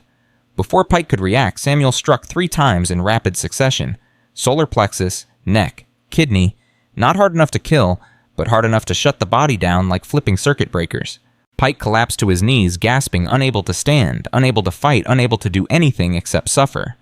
Samuel stepped back, breathing hard. "It's over." "Kill him," someone shouted from the Aryan Brotherhood side. "Finish him." But Samuel just shook his head. "No, because that's not what we do. That's not what any of this is about." He raised his voice so everyone could hear. "For 15 years, this prison has run on violence, on fear, on the idea that the strongest man wins. But Pike was stronger than me, bigger, younger, armed, and he still lost. You know why?" The yard waited. Because strength without discipline is just chaos. Because violence without purpose is just noise. Because all the muscles and weapons and tattoos in the world can't protect you from someone who's mastered themselves. Samuel looked around at the hundreds of faces watching him. "That's what I'm teaching, not how to fight, how to not need to fight. How to be so controlled, so disciplined, so at peace with yourself that violence becomes unnecessary." He turned back to Pike, who was still on his knees. "You're going to leave my students alone. All of them. And you're going to think about what I said, about what real strength looks like. Because if you don't next time, I won't be so gentle." Samuel walked away, helping Devon to his feet. Tommy and 20 Brotherhood members formed a protective circle around them as they headed back to the training area. Behind them, Pike slowly got to his feet, humiliated and confused, and something else. Something he hadn't felt in 20 years. Respect. That night, Pike sat alone in his cell, thinking about what had happened. Thinking about how easily the old man had dismantled him. Thinking about what Samuel had said about strength and discipline and control. For the first time in his adult life, Pike wondered if maybe he'd been wrong about everything. The incident in the yard changed something fundamental in Riverside. Word spread not just through the prison, but to other facilities. The old man who'd fought 30 gang members and won, who'd turned the most feared gang leader into a student, who'd beaten the Aryan Brotherhood's top enforcer without breaking a sweat. Samuel Washington became more than a legend. He became a symbol. Letters started arriving from other prisons, inmates asking for advice, asking how to start their own training programs, asking if change was really possible or if Samuel was just a fairy tale they told themselves to survive. Samuel answered every letter personally, writing late into the night by the dim light of his cell, sharing the wisdom his master had given him. Plant seeds, his master had said. You may never see them grow, but someone will. 3 months after the fight with Pike, something unprecedented happened. The leaders of every major gang in Riverside requested a meeting. Tommy, Carlos, Pike, and representatives from the Latin Kings and the Asian Boys all gathered in the chapel neutral ground, with Samuel mediating. "This is crazy, huh?" Carlos said, looking around nervously. 6 months ago, we would have killed each other on sight. Now we're having a conversation, because maybe conversation is better than killing, Tommy said. Maybe we're all tired of the violence, of the fear, of running our blocks like little dictators while our real lives pass us by on the outside. Pike shifted uncomfortably. So what? We all just hold hands and sing songs. This is prison. There's always going to be violence. Maybe, Samuel said quietly, but does it have to be us? Do we have to be the ones causing it? He looked at each leader in turn. You all have power, influence, men who follow you. What if you use that power to create something different? What if instead of competing to be the most feared, you competed to be the most respected? That's naive, Pike said. But his voice lacked conviction. Is it just hard? Samuel leaned forward. Every single person in this room has lost something to violence. Family, freedom, years of their lives. When you get out, when you go back to the world, do you want to be the same person who came in? Or do you want to be someone your children could be proud of? The silence stretched out. Finally, Carlos spoke. My son's 12, lives with his mother in Texas. Last time he visited, he asked me what I did. I told him I was in here for protecting my neighborhood. He asked if I'd killed anyone. Carlos's voice cracked. I couldn't answer, couldn't lie to him, but couldn't tell him the truth either. He left crying. Haven't seen him since. My daughter's 22, Tommy added. Hasn't spoken to me in 15 years, but Master Samuel here showed me it's not too late, that I can change, that I can become the father I should have been from the start. One by one, the gang leaders shared their stories, their losses, their regrets, the people they'd hurt, the lives they'd destroyed, including their own. And slowly and possibly, something shifted in that chapel, something fundamental. They made an agreement. No more gang violence unless in self-defense. No more targeting innocents. No more running the prison through fear. Instead, they'd work together to create a new system, one based on respect, discipline, and the understanding that they were all just broken men trying to survive. It wouldn't be perfect. There would be setbacks, fights, moments where old patterns reasserted themselves, but it was a start. And sometimes Samuel thought watching these violent men choose peace, a start is all you need. The peace lasted exactly 6 weeks before it shattered it in a way none of them saw coming. Samuel was in the library when Morrison found him, the guard's face pale and tight with worry. Washington, you need to come with me right now. What's wrong? Just come. Warden wants to see you. It's about your grandson. Samuel's blood turned to ice. He stood so fast his chair toppled backward.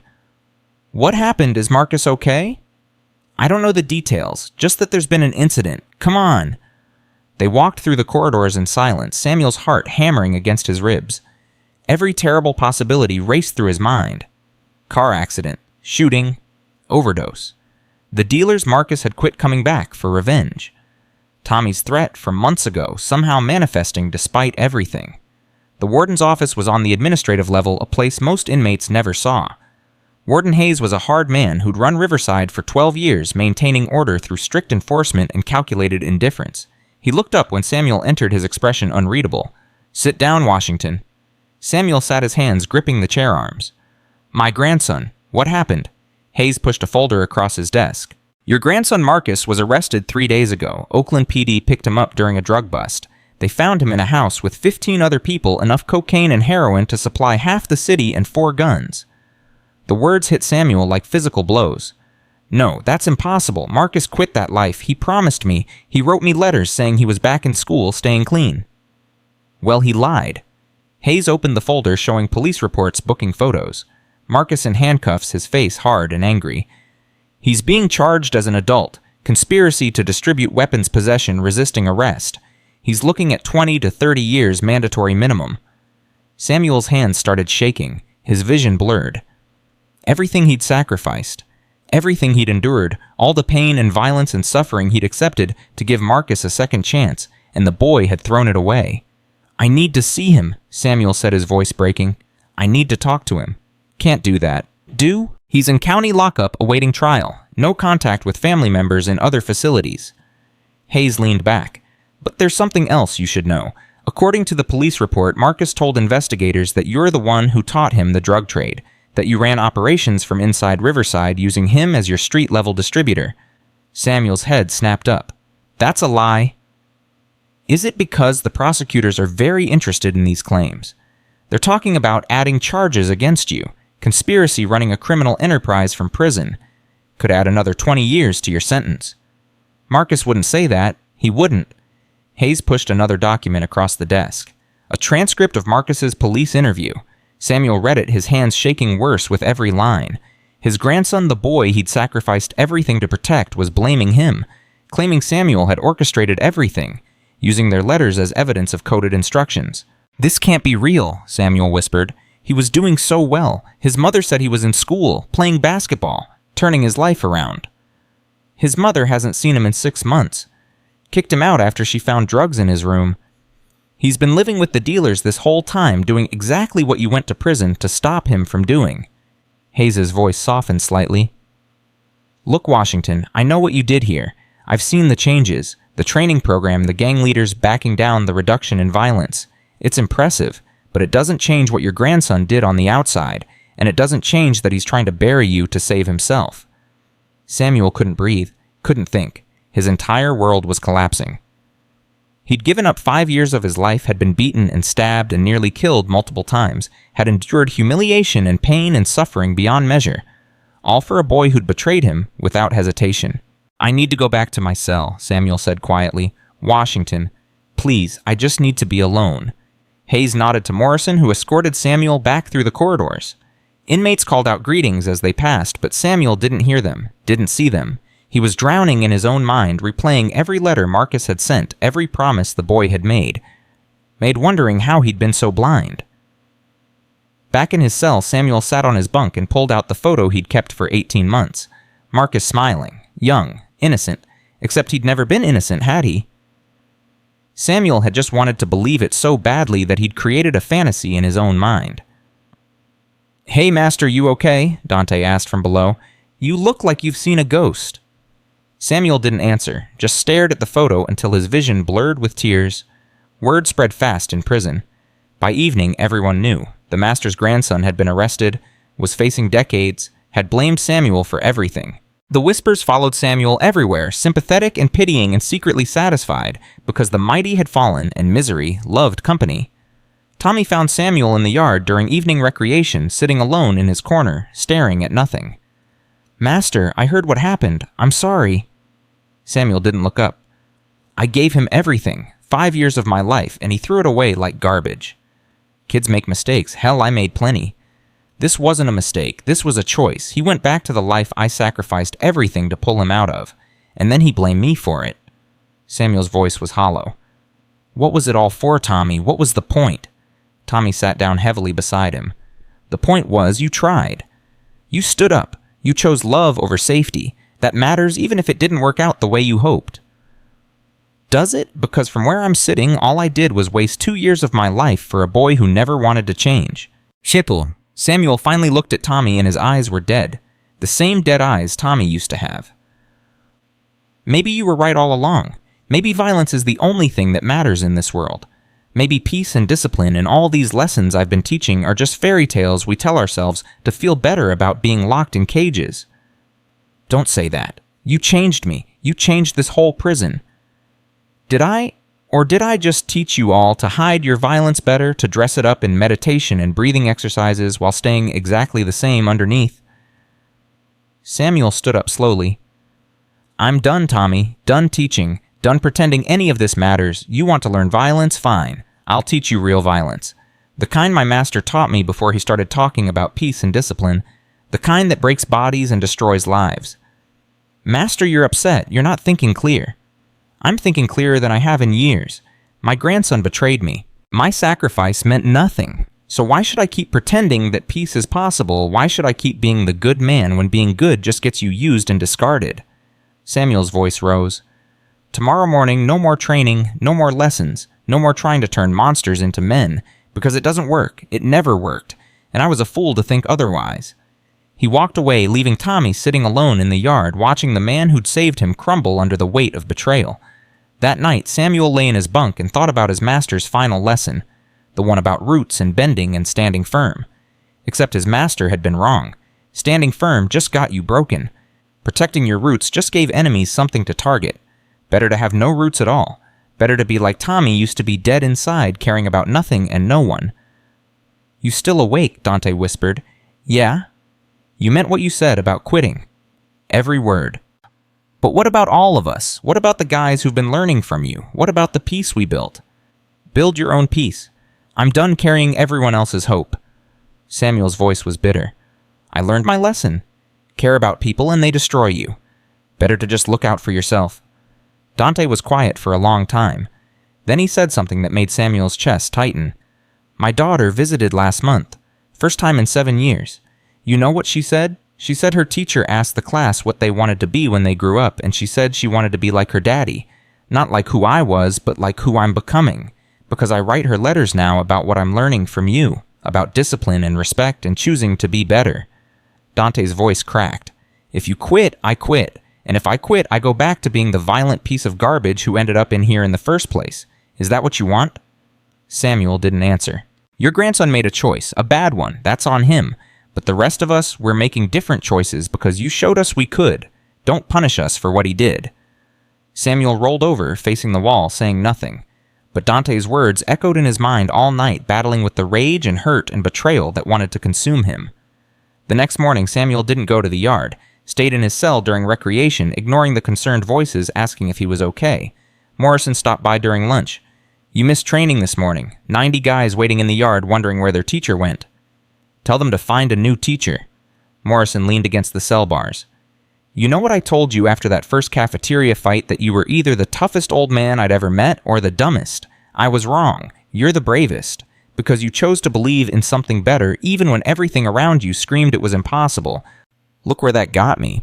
It got 90 men showing up every morning to learn discipline instead of violence. It got Tommy Richardson meditating instead of murdering. It got this prison running with less bloodshed than it's seen in 20 years. Morrison's voice hardened. "Your grandson failed you. That's tragic. But you're about to fail everyone else if you quit now. Is that who you want to be, the man who gives up when things get hard?" "Things got hard the second I walked through those gates. This isn't hard. This is impossible." "Then do the impossible, like you've been doing for 2 years. Morrison pushed off from the bars. "Training's at the same time tomorrow. Be there or don't. But know that every man who shows up and finds an empty yard is going to assume that everything you taught them was a lie. That peace and discipline only matter when life is easy. That the master himself didn't believe his own lessons." He left, and Samuel sat alone with his thoughts, his anger, his pain. Part of him wanted to prove Morrison wrong, to show up tomorrow and teach like nothing happened. But a larger part, the part that was screaming in agony, wanted to watch everything burn, wanted to stop caring, wanted to become the dead-eyed monster Tommy used to be. That afternoon, Pike showed up at Samuel's cell. The giant Aryan Brotherhood leader stood there awkwardly, clearly uncomfortable but determined. "Can I come in?" Samuel waved a hand dismissively. "It's not like I can stop you." Pike sat on Dante's empty bunk. "Heard about your grandson. That's rough." "What do you want?" "I want to tell you something. About my father." Pike's voice was rough. "He was a preacher, good man, spent his whole life trying to save people, me included. I was a screw-up from day one. Drugs, violence, hate groups, everything he stood against. One day when I was 17, he told me he was done, that he'd tried everything and I was beyond saving, that he was cutting me out of his life." "Good for him." "No, it wasn't good, because 3 months later, I killed a man in a bar fight and ended up in here. And my father died 2 years after that, never speaking to me again, never knowing that his giving up on me was the thing that sealed my fate." Pike's eyes were wet. "You know what I think about every single day. What if he'd tried one more time? What if he'd kept believing in me even when I didn't deserve it? Would I be different? Would I have made different choices? Your father was smart. He knew when to quit wasting his time." "Was he? Because now I'm 53 years old, covered in hate tattoos, facing life without parole, and the last thing my father ever said to me was that I was worthless. That's his legacy. That's what his giving up created." Pike leaned forward. "You got a choice right now, Samuel. You can be my father. Give up and prove that all those lessons you taught were conditional. Or you can be the man who keeps trying, even when it seems pointless, even when it hurts. Why do you care? Because you're the first person who ever looked at me and saw something other than a monster. Because your teaching gave me something I thought I'd lost forever. Hope." Pike stood up. "I ain't asking you to forgive your grandson. I'm asking you not to abandon the rest of us for what he did." He left, and Samuel was alone again with thoughts that wouldn't stop churning. Evening came. Samuel missed dinner, still locked in his internal war. Dante returned to find him sitting in the same position, staring at Marcus's photo. "You gonna burn that?" Dante asked quietly. "Maybe." "Can I tell you something first about that photo?" "If you must." "Every time I've seen you look at it over the past 2 years, you smile. Even when you're in pain. Even when you're exhausted. Even after you fought 30 guys and nearly died. That photo gives you strength. Reminds you why you're here. Why you endure." Dante climbed to his bunk. "Marcus betrayed that. Betrayed you. But burning the photo doesn't hurt him. It just takes away the thing that helped you survive." Samuel looked at the photo, at his grandson's smiling face. The boy he'd loved. The boy he'd sacrificed everything to protect. The boy who'd destroyed him. But Dante was right. This photo wasn't about Marcus anymore. It was about Samuel's choice to love even when it cost him everything. His choice to sacrifice even when it wasn't appreciated. His choice to be the kind of man who stood up for family no matter what. Burning it wouldn't change what Marcus did. It would only change who Samuel was. He put the photo away carefully like always. I'm still angry. Good. Be angry. Be hurt. Be betrayed. But don't let it change who you are. Don't let Marcus take that from you too. That night, Samuel dreamed of his master. They were back in the mountains of China, young Samuel training while the old man watched. Why do we train? The master asked. To become strong. No, we train to become ourselves, our truest selves. The version of us that exists when all the fear and anger and pain is stripped away. The master smiled. Samuel, one day, someone you love will betray you, will hurt you so badly you'll want to quit everything you've learned. Want to become hard and cold and dead inside. What do I do when that happens? You remember that their betrayal is their journey, not yours. Their choices belong to them, but your response belongs to you. And how you respond to betrayal defines you more than how you respond to love. Samuel woke up with tears on his face, his master's words echoing in his mind. He'd been so focused on Marcus's betrayal that he'd forgotten about his own journey. Forgotten that he'd come to Riverside to protect his grandson but had found something else here. Purpose. Meaning. A chance to turn violence into peace. Marcus had taken away Samuel's reason for being here, but he couldn't take away what Samuel had built. The 90 men waiting in the yard, Tommy's transformation, Pike's hope, Devon's courage, the peace that had replaced chaos. That belonged to Samuel, and no betrayal could take it away unless he let it. Morning came. Samuel stood at the crossroads of two paths. One led back to his cell, to bitterness, to giving up. The other led to the yard, to teaching, to continuing the work even though it hurt. He thought about his master, about Morrison, about Dante and Tommy and Pike, about all the broken men who'd chosen to become something better because he'd shown them it was possible, and he thought about Marcus making terrible choices that would haunt him for decades. His grandson was lost, but the others didn't have to be. Samuel walked to the yard. 90 men were waiting, sitting in meditation posture, eyes closed. When Samuel appeared, Tommy opened his eyes first, then Devon, then Pike. One by one, they all looked up at their teacher, and the relief on their faces was palpable. Master, Tommy said, standing, we weren't sure you'd come. I wasn't sure either. Samuel admitted, his voice rough. I wanted to quit. Wanted to let you all go back to your old ways because my personal pain felt more important than your collective growth. You don't have to teach today, Devon said. We understand. No, you don't, and that's okay. Samuel walked to the center of the group, his movement slow but purposeful. I need to teach today. Not for you, for me. Because I just learned a lesson I need to process, and teaching is how I make sense of the world. He sat down, and the 90 men formed a circle around him. My grandson betrayed me, Samuel said simply. I gave him everything and he threw it away. Part of me wants to hate him, wants to become hard and bitter, wants to prove that my old master was wrong about peace and discipline and the power of choosing better. The men listened in silence. But I realized something last night. Marcus's choices are his. My choices are mine. He can become a criminal, a liar, someone who destroys himself and everyone around him. That's his path. But my path is standing here with you, teaching what I know to be true even when life suggests otherwise, being the man I choose to be regardless of how others treat me. That takes incredible strength, Pike said quietly. No, it takes stubbornness. Strength is easy. Strength is hitting back when someone hits you. Stubbornness is staying true to yourself even when every instinct screams to change. That's what I'm asking from all of you, not to be strong, to be stubborn about becoming better. Tommy spoke up. Master, can I say something? Samuel nodded. 3 years ago, if someone had betrayed me like your grandson did, I would have had them killed. No hesitation, no second thoughts, just pure revenge.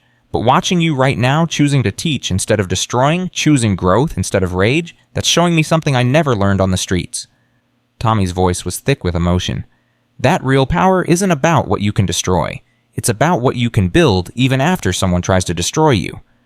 The men murmured agreement. So what do we do? Devon asked. How do we keep going when the people we love let us down?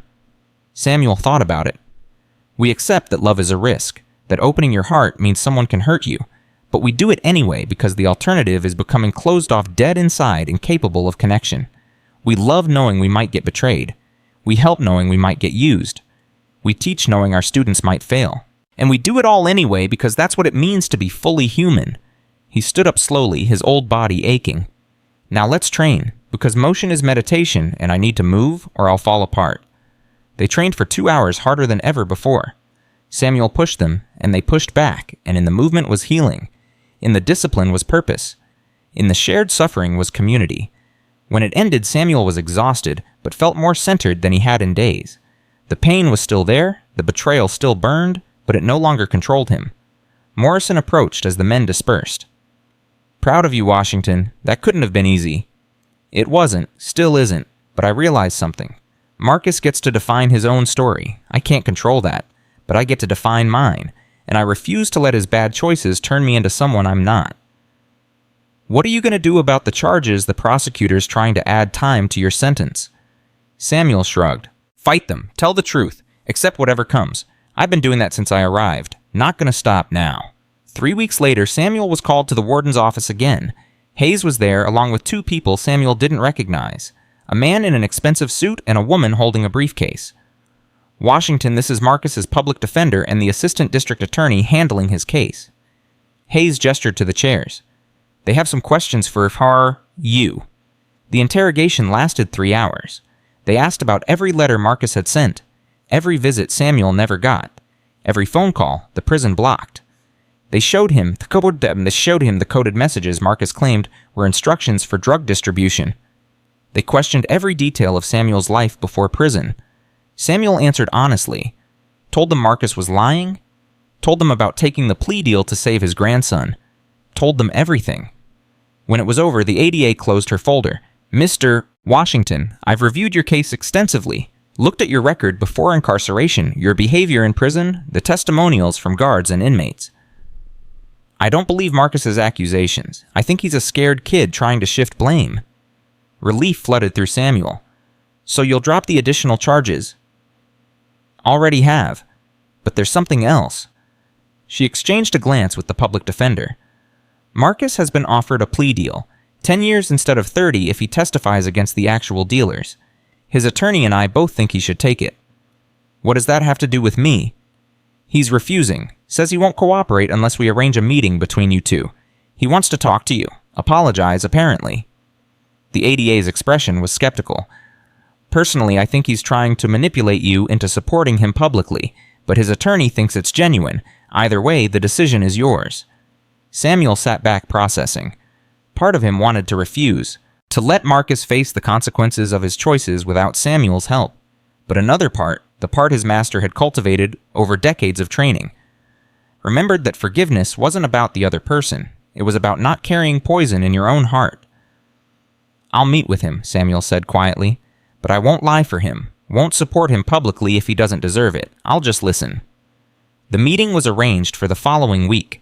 They brought Marcus to Riverside in chains, put him in a conference room with Samuel, 2 guards watching through the window. Marcus looked terrible, thin, hollow-eyed, the cockiness of youth replaced by fear. He sat across from Samuel, unable to meet his grandfather's gaze. "Hey, Grandpa," he whispered. Samuel didn't respond, just waited. "I'm sorry, for everything, for lying about you, for going back to the life, for wasting everything you sacrificed." Marcus's voice broke. "I didn't mean for any of this to happen. I was just so angry that you left, angry that you took the blame for my mistakes. I wanted to prove I could make it on my own, and I fell right back into the trap. Why did you blame me to the police? Because I'm a coward, because I panicked, because blaming you meant they might go easier on me." Tears streamed down Marcus's face, "But I couldn't live with it, couldn't sleep knowing I tried to bury the one person who ever really loved me. That's why I told my lawyer the truth, why I'm willing to face the full sentence if you can't forgive me." Samuel studied his grandson, looking for manipulation for lies, but all he saw was a broken boy who'd made terrible choices and was finally accepting responsibility. "I can't get you out of this, Marcus. Can't make the charges go away. Can't undo what you did." "I know, I'm not asking for that. I'm just asking if you can forgive me. If when I get out in 10 or 20 or 30 years, you'll still be there. Still be my grandfather. because that hope is the only thing keeping me from giving up completely." Samuel was quiet for a long time, decades of wisdom and pain and experience wrestling with each other. Finally he spoke. "I forgive you, not because you deserve it, because I refuse to carry hatred in my heart for the next 3 years. But forgiveness doesn't mean trust that you have to earn back, and it's going to take a long time." Marcus nodded, relief and grief warring on his face. "I'll do the time. Take the plea, and when I get out, I'll be the man you tried to teach me to be. I swear it. Don't swear it to me. Swear it to yourself, because I won't be around forever. You need to become better for you, not for me." They talked for another hour, Samuel offering advice about surviving prison, about using the time for growth instead of destruction. When the guards finally said time was up, Marcus stood and did something he hadn't done since he was a child. He hugged his grandfather. "I love you," Marcus whispered, "and I'm sorry it took me destroying everything to figure out what that means." Samuel hugged him back, feeling the boy's ribs through his prison jumpsuit, feeling how much Marcus had suffered. "I love you too. Now go make better choices." Back in his cell that night, Samuel felt lighter. The betrayal still hurt, but the poison was draining out. Marcus wasn't fixed, wasn't healed. But he was choosing accountability, and that was a start. Dante noticed the change immediately. "You okay?" "Getting there. Saw Marcus today." "How'd that go?" "Better than expected. He apologized." "Meant it, I think. Still has decades of consequences ahead, but at least he's facing them honestly now." Samuel lay back on his bunk. "I realized something today. My job wasn't to save Marcus. It was to show him what was possible, to model discipline and sacrifice and love even when it wasn't returned. Whether he follows that model is his choice." "Sounds like you're making peace with it." "Trying to. Master once told me that pain is inevitable, but suffering is optional. Pain is what life does to you. Suffering is what you do to yourself by refusing to accept the pain and move forward." Samuel smiled in the darkness. "I'm done suffering. Time to just feel the pain and keep moving." In the yard the next morning, Samuel taught with renewed purpose. The men sensed the shift, pushing harder, reaching deeper. And when Tommy asked what had changed, Samuel told them about Marcus, about forgiveness, about choosing to move forward despite betrayal. "That's the final lesson my master wanted me to learn," Samuel said. "That true mastery isn't defeating enemies, it's transforming them. And when you can't transform them, it's refusing to let them transform you. Marcus chose his path, but I still get to choose mine. And I choose this, teaching you, building something better, being stubborn about hope even when hope seems foolish." The men stood and bowed deeply, honoring their teacher. And Samuel bowed back, honoring the choice they'd all made to become something better than what the world expected. He had 3 years left in Riverside. 3 years to solidify the peace they'd built. 3 years to turn broken men into disciplined ones. It wouldn't be easy. There would be setbacks, failures, moments of doubt. But Samuel Washington had learned something in his 74 years. That the greatest strength wasn't never falling down. It was getting back up every single time life knocked you down. And he wasn't done getting up yet. The final 3 years at Riverside passed in ways Samuel never expected. The peace they'd built didn't just hold its spread. Guards from other facilities came to observe the morning training sessions, taking notes, asking questions about how one old man had transformed the most violent prison in the state into something resembling a community. News crews requested interviews, which the warden denied, but word still leaked out. The master of Riverside. The kung fu instructor who'd tamed the gangs. Samuel hated the publicity. "I'm not taming anyone," he told Morrison during one of their conversations. "I'm just showing them they were never wild to begin with. Just hurt. Just scared. Just responding to violence the only way they knew how. Whatever you want to call it, it's working. We've had 2 deaths in 3 years. 2. We used to average 15 annually." Morrison shook his head in wonder. "You've saved lives, Washington, more than you'll ever know." But the real changes were quieter, more personal. Tommy Richardson's transformation continued. The dead-eyed gang leader who'd once ruled through fear now spent his evenings in the library reading everything he could find about child psychology and trauma recovery. He was preparing, he told Samuel, for the day he'd finally reach out to his daughter. "What if she doesn't want to hear from me?" Tommy asked one night, his voice vulnerable in a way that would have been unthinkable 3 years ago. "What if I reach out and she tells me to go to hell?" "Then you accept it. You apologize anyway. You tell her you understand. And you keep becoming someone worthy of a second chance, even if that second chance never comes." Samuel looked at him seriously. Tommy redemption isn't about getting forgiveness from the people you hurt. It's about becoming someone who wouldn't hurt them in the first place. Your daughter may never speak to you again, but you can still be a better man, for yourself, for the men who look up to you now, for the world you'll rejoin in 6 months. 6 months. Tommy was getting released soon and the brotherhood was dissolving, not through violence or conflict, but through choice. Tommy had declared the gang finished, told his members they were free to find their own paths. Some joined other groups. Most stayed unaffiliated, continuing Samuel's training, building new identities based on discipline instead of destruction. Pike was teaching classes now too, helping Samuel with the growing number of students. The former Aryan Brotherhood leader had renounced his racist beliefs, covered his hate tattoos with new ink depicting mountains and rivers and peaceful imagery. His father was dead, but Pike was writing letters to his sister trying to rebuild a family connection he'd destroyed decades ago. She wrote back, Pike told Samuel one morning, his hands shaking as he held the envelope. First time in 30 years. Says she's not ready to visit, but she's willing to correspond. Says maybe if I keep changing, keep growing, we can meet someday. That's Hope Pike. Hold on to it. I am. Because you taught me that hope isn't weakness. It's the strongest thing we have. Devin had become Samuel's unofficial assistant, helping organize the training sessions, mediating disputes between students, carrying forward the philosophy Samuel had instilled. The young man had grown in confidence and wisdom, his scared kid demeanor replaced by calm certainty. What are you going to do when you get out, Master? Devin asked during one session. You've changed so many lives in here. Imagine what you could do on the outside. Samuel smiled. I'm going to hug my daughter-in-law, meet my grandson if he'll see me when he's released, and then I'm going to sit on my porch and do absolutely nothing for at least a month. I've earned rest. But you'll teach again, right? Open a school. Maybe. We'll see. Right now I'm just focused on finishing strong. But finishing strong became complicated when Marcus wrote again. His grandson had served 2 years of his 10-year sentence and was up for parole due to good behavior and cooperation with prosecutors. The hearing was in 3 weeks, and Marcus was asking Samuel to speak on his behalf. I don't know if I deserve your support, Marcus wrote, but I'm asking anyway, not because I think I've earned it, because I need you to see that I've changed. Really changed. I've been teaching other inmates to read, started a mentorship program for younger guys coming in, trying to do what you did for others, trying to break the cycle instead of feeding it. Samuel read the letter 3 times, showing it to Dante, to Tommy, to Morrison. Everyone had different advice. Dante said forgiveness meant supporting him. Tommy said actions mattered more than words, and 2 years wasn't enough to prove real change. Morrison said the choice was Samuel's alone. In the end, Samuel decided, based on a principle his master had taught him 60 years ago. When in doubt, choose compassion.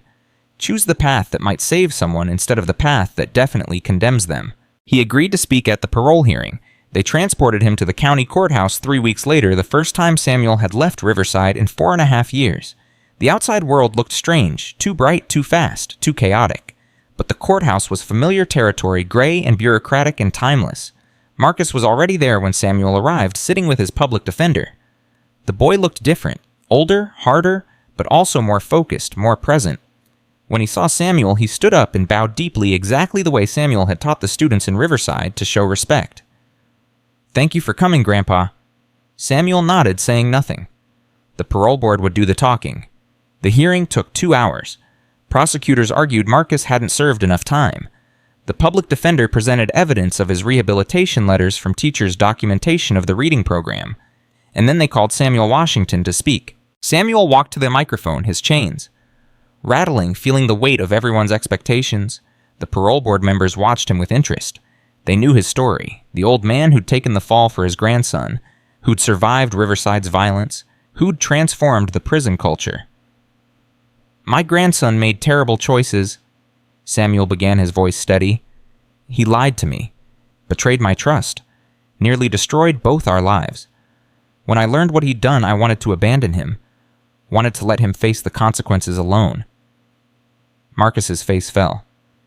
But then I remembered something my master taught me, that we're all works in progress, that one mistake doesn't define us unless we let it, that the measure of a person isn't their worst moment, but what they do after that moment passes.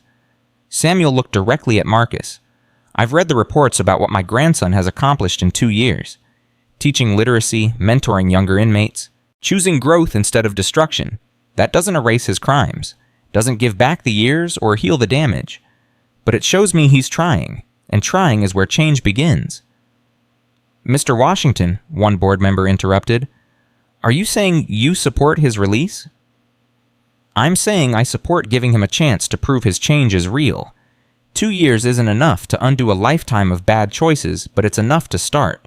Release him on strict parole, make him earn his freedom through continued good behavior, but don't warehouse him for 8 more years when he could be out in the world actually making amends." The board members conferred quietly. Then the chairwoman spoke. "Mr. Washington, your testimony carries significant weight given your personal sacrifice and your work in Riverside. We'll take it into consideration. This hearing is adjourned pending our decision."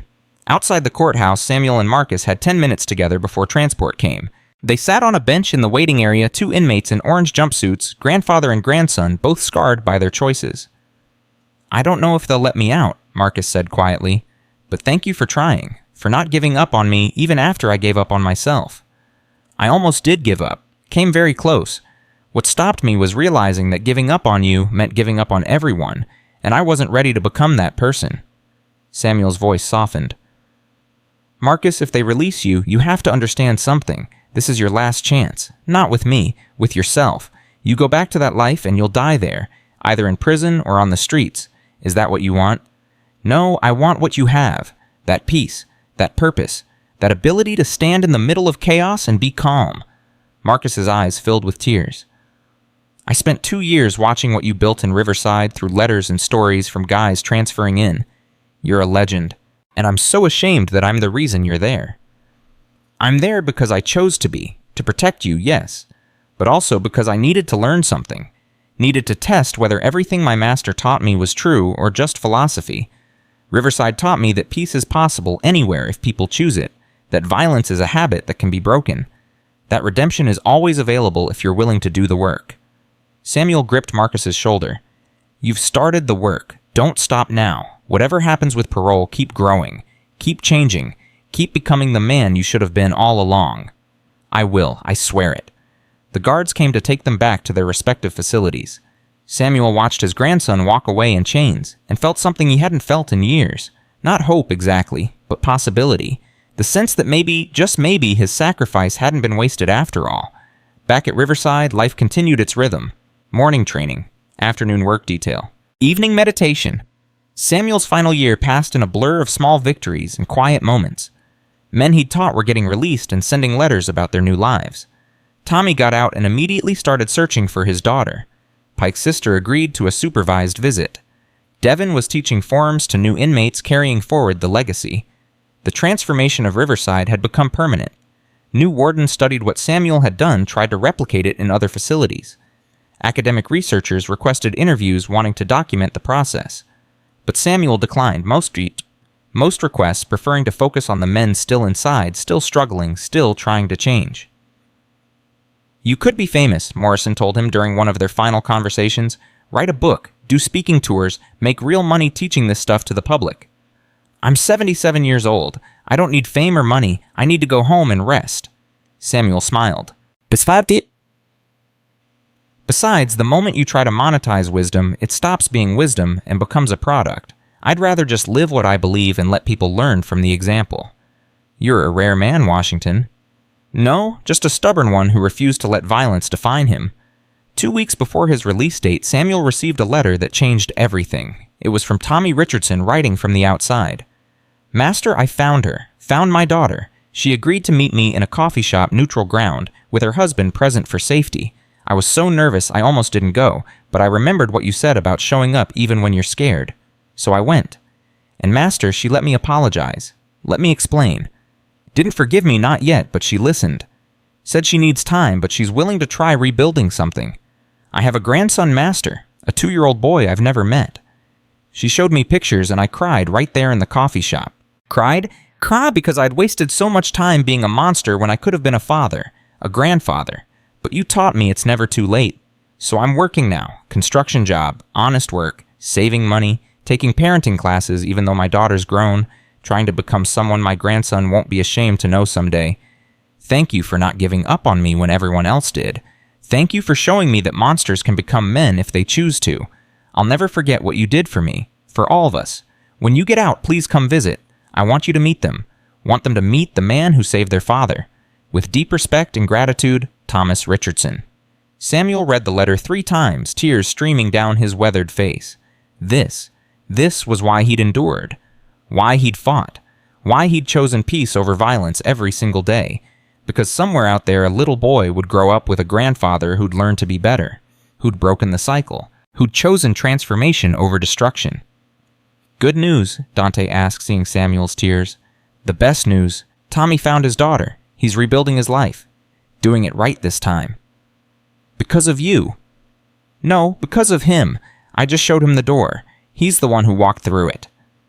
The final week arrived faster than Samuel expected. Men he'd taught for years came to say goodbye, to thank him, to promise they'd continue the work. Pike gave him a drawing he'd made a mountain landscape with a single figure sitting in meditation at the peak. Devin gave him a journal filled with forms and techniques Samuel had taught, preserving the knowledge for future students. Even Carlos the Serpent Leader, who'd once tried to kill him, came to pay respects. You changed this place, old man, Carlos said, extending his hand. Changed me too, even though I fought it. I'm getting out next year. Gonna try to be different. Gonna try to be like you showed us. Samuel shook his hand. Don't be like me. Be like yourself. Just the best version. That's all any of us can do. On his last morning, Samuel woke before dawn and went to the yard one final time. The sun was rising over the prison walls, painting everything gold and orange and beautiful. He did his forms slow and precise, the movements as familiar as breathing. 65 years he'd been practicing these techniques. They'd carried him through grief, through violence, through the darkest moments of his life.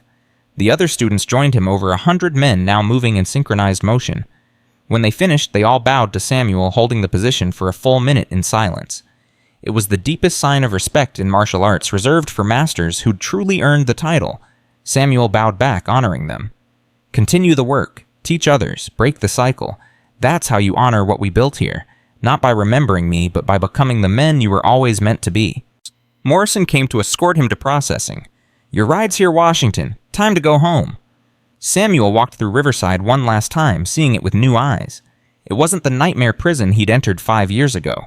It was a place where broken men were learning to heal, where violence was being replaced with discipline, where hope had taken root in the hardest soil imaginable. In the processing room, they gave him back his civilian clothes, his wallet, the watch his master had given him 60 years ago. Everything looked smaller than he remembered, relics from a life that felt like it belonged to someone else. The front gate opened and Samuel Washington walked out of Riverside State Penitentiary a free man.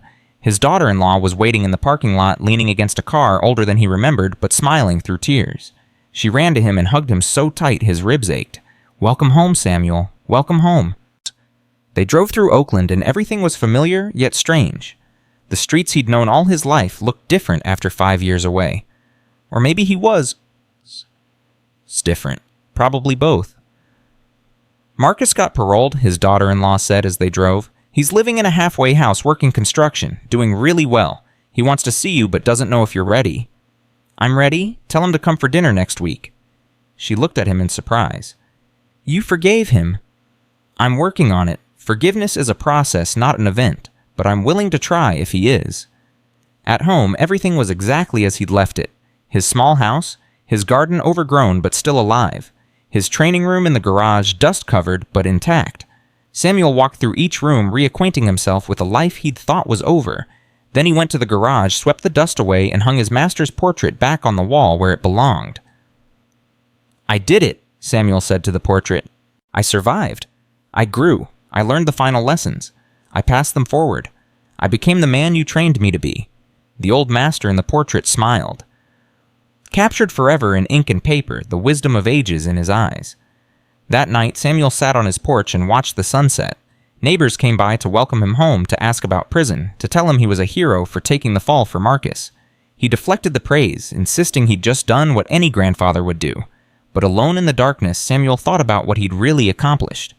He'd gone to prison to save one boy and ended up changing hundreds of men, had entered a place of violence and created peace, had been broken and rebuilt himself stronger, had learned that his master's teachings weren't just philosophy but practical truth that could transform even the darkest places.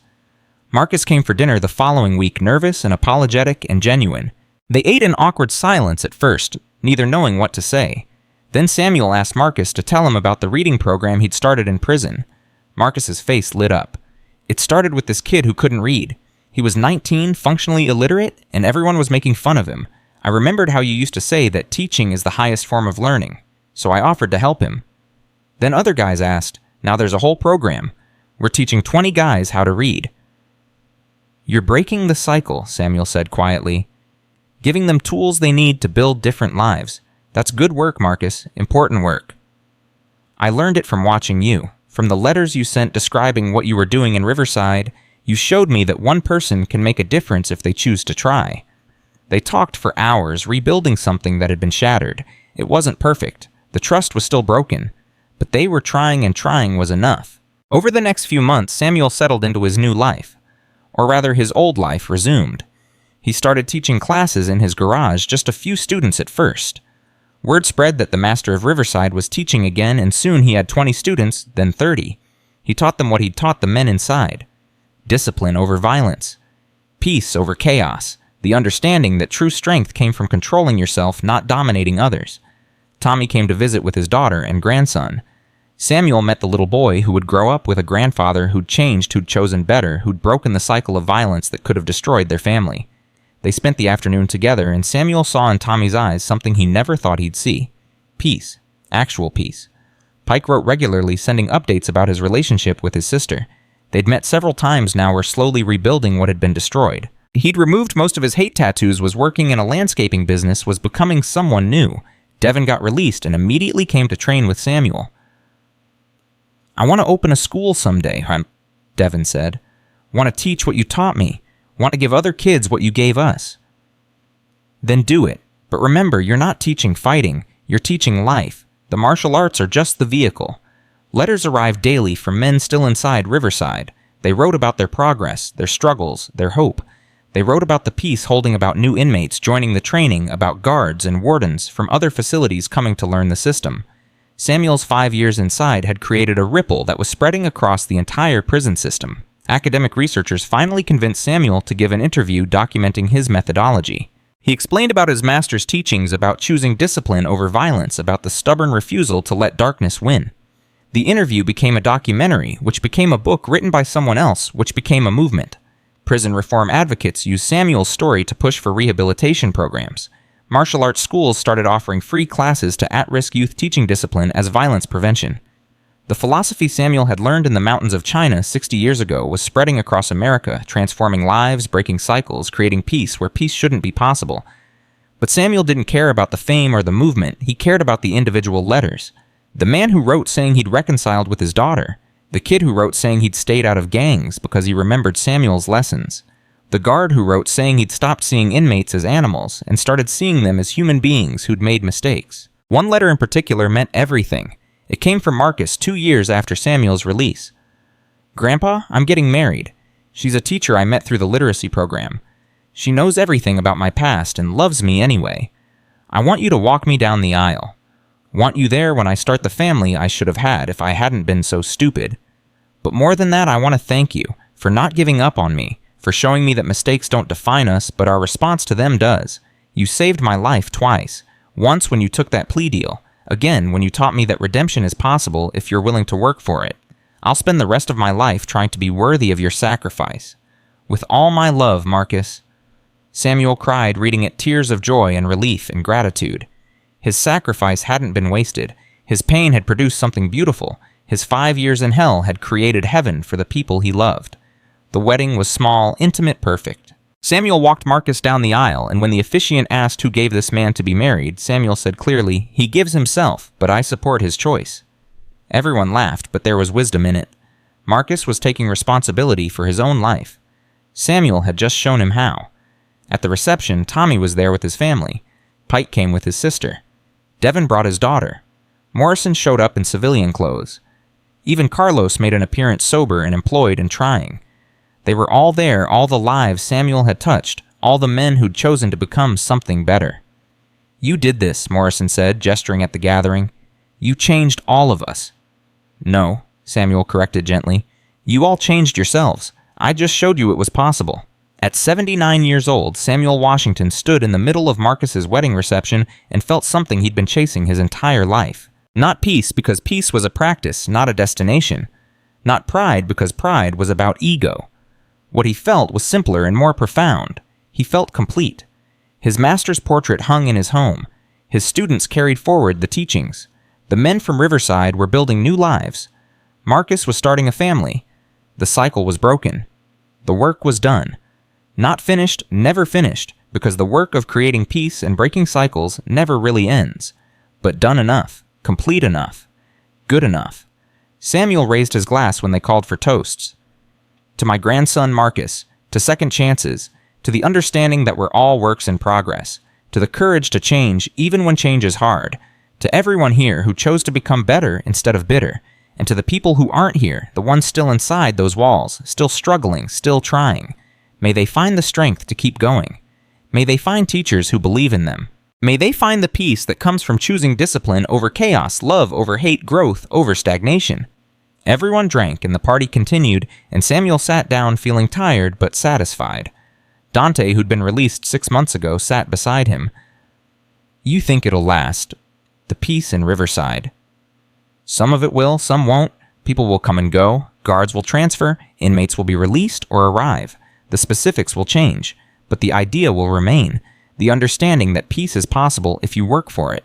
That violence is a choice, not an inevitability. That redemption is always available. Samuel smiled. Seeds, Dante. We planted seeds. Some will grow, some won't. But the ones that do will spread their own seeds. That's how change happens. Slowly, persistently, one person at a time choosing better. As the sun set on Marcus's wedding day, Samuel Washington felt his age in every bone and muscle. 5 years in prison had taken a toll. He was slower now, weaker. His shoulder still ached where it had been injured. His ribs hurt in cold weather, but his spirit was strong. His purpose was clear. His legacy was secure. He'd gone to prison an old man trying to save one boy. He'd left having saved hundreds. Had transformed violence into peace.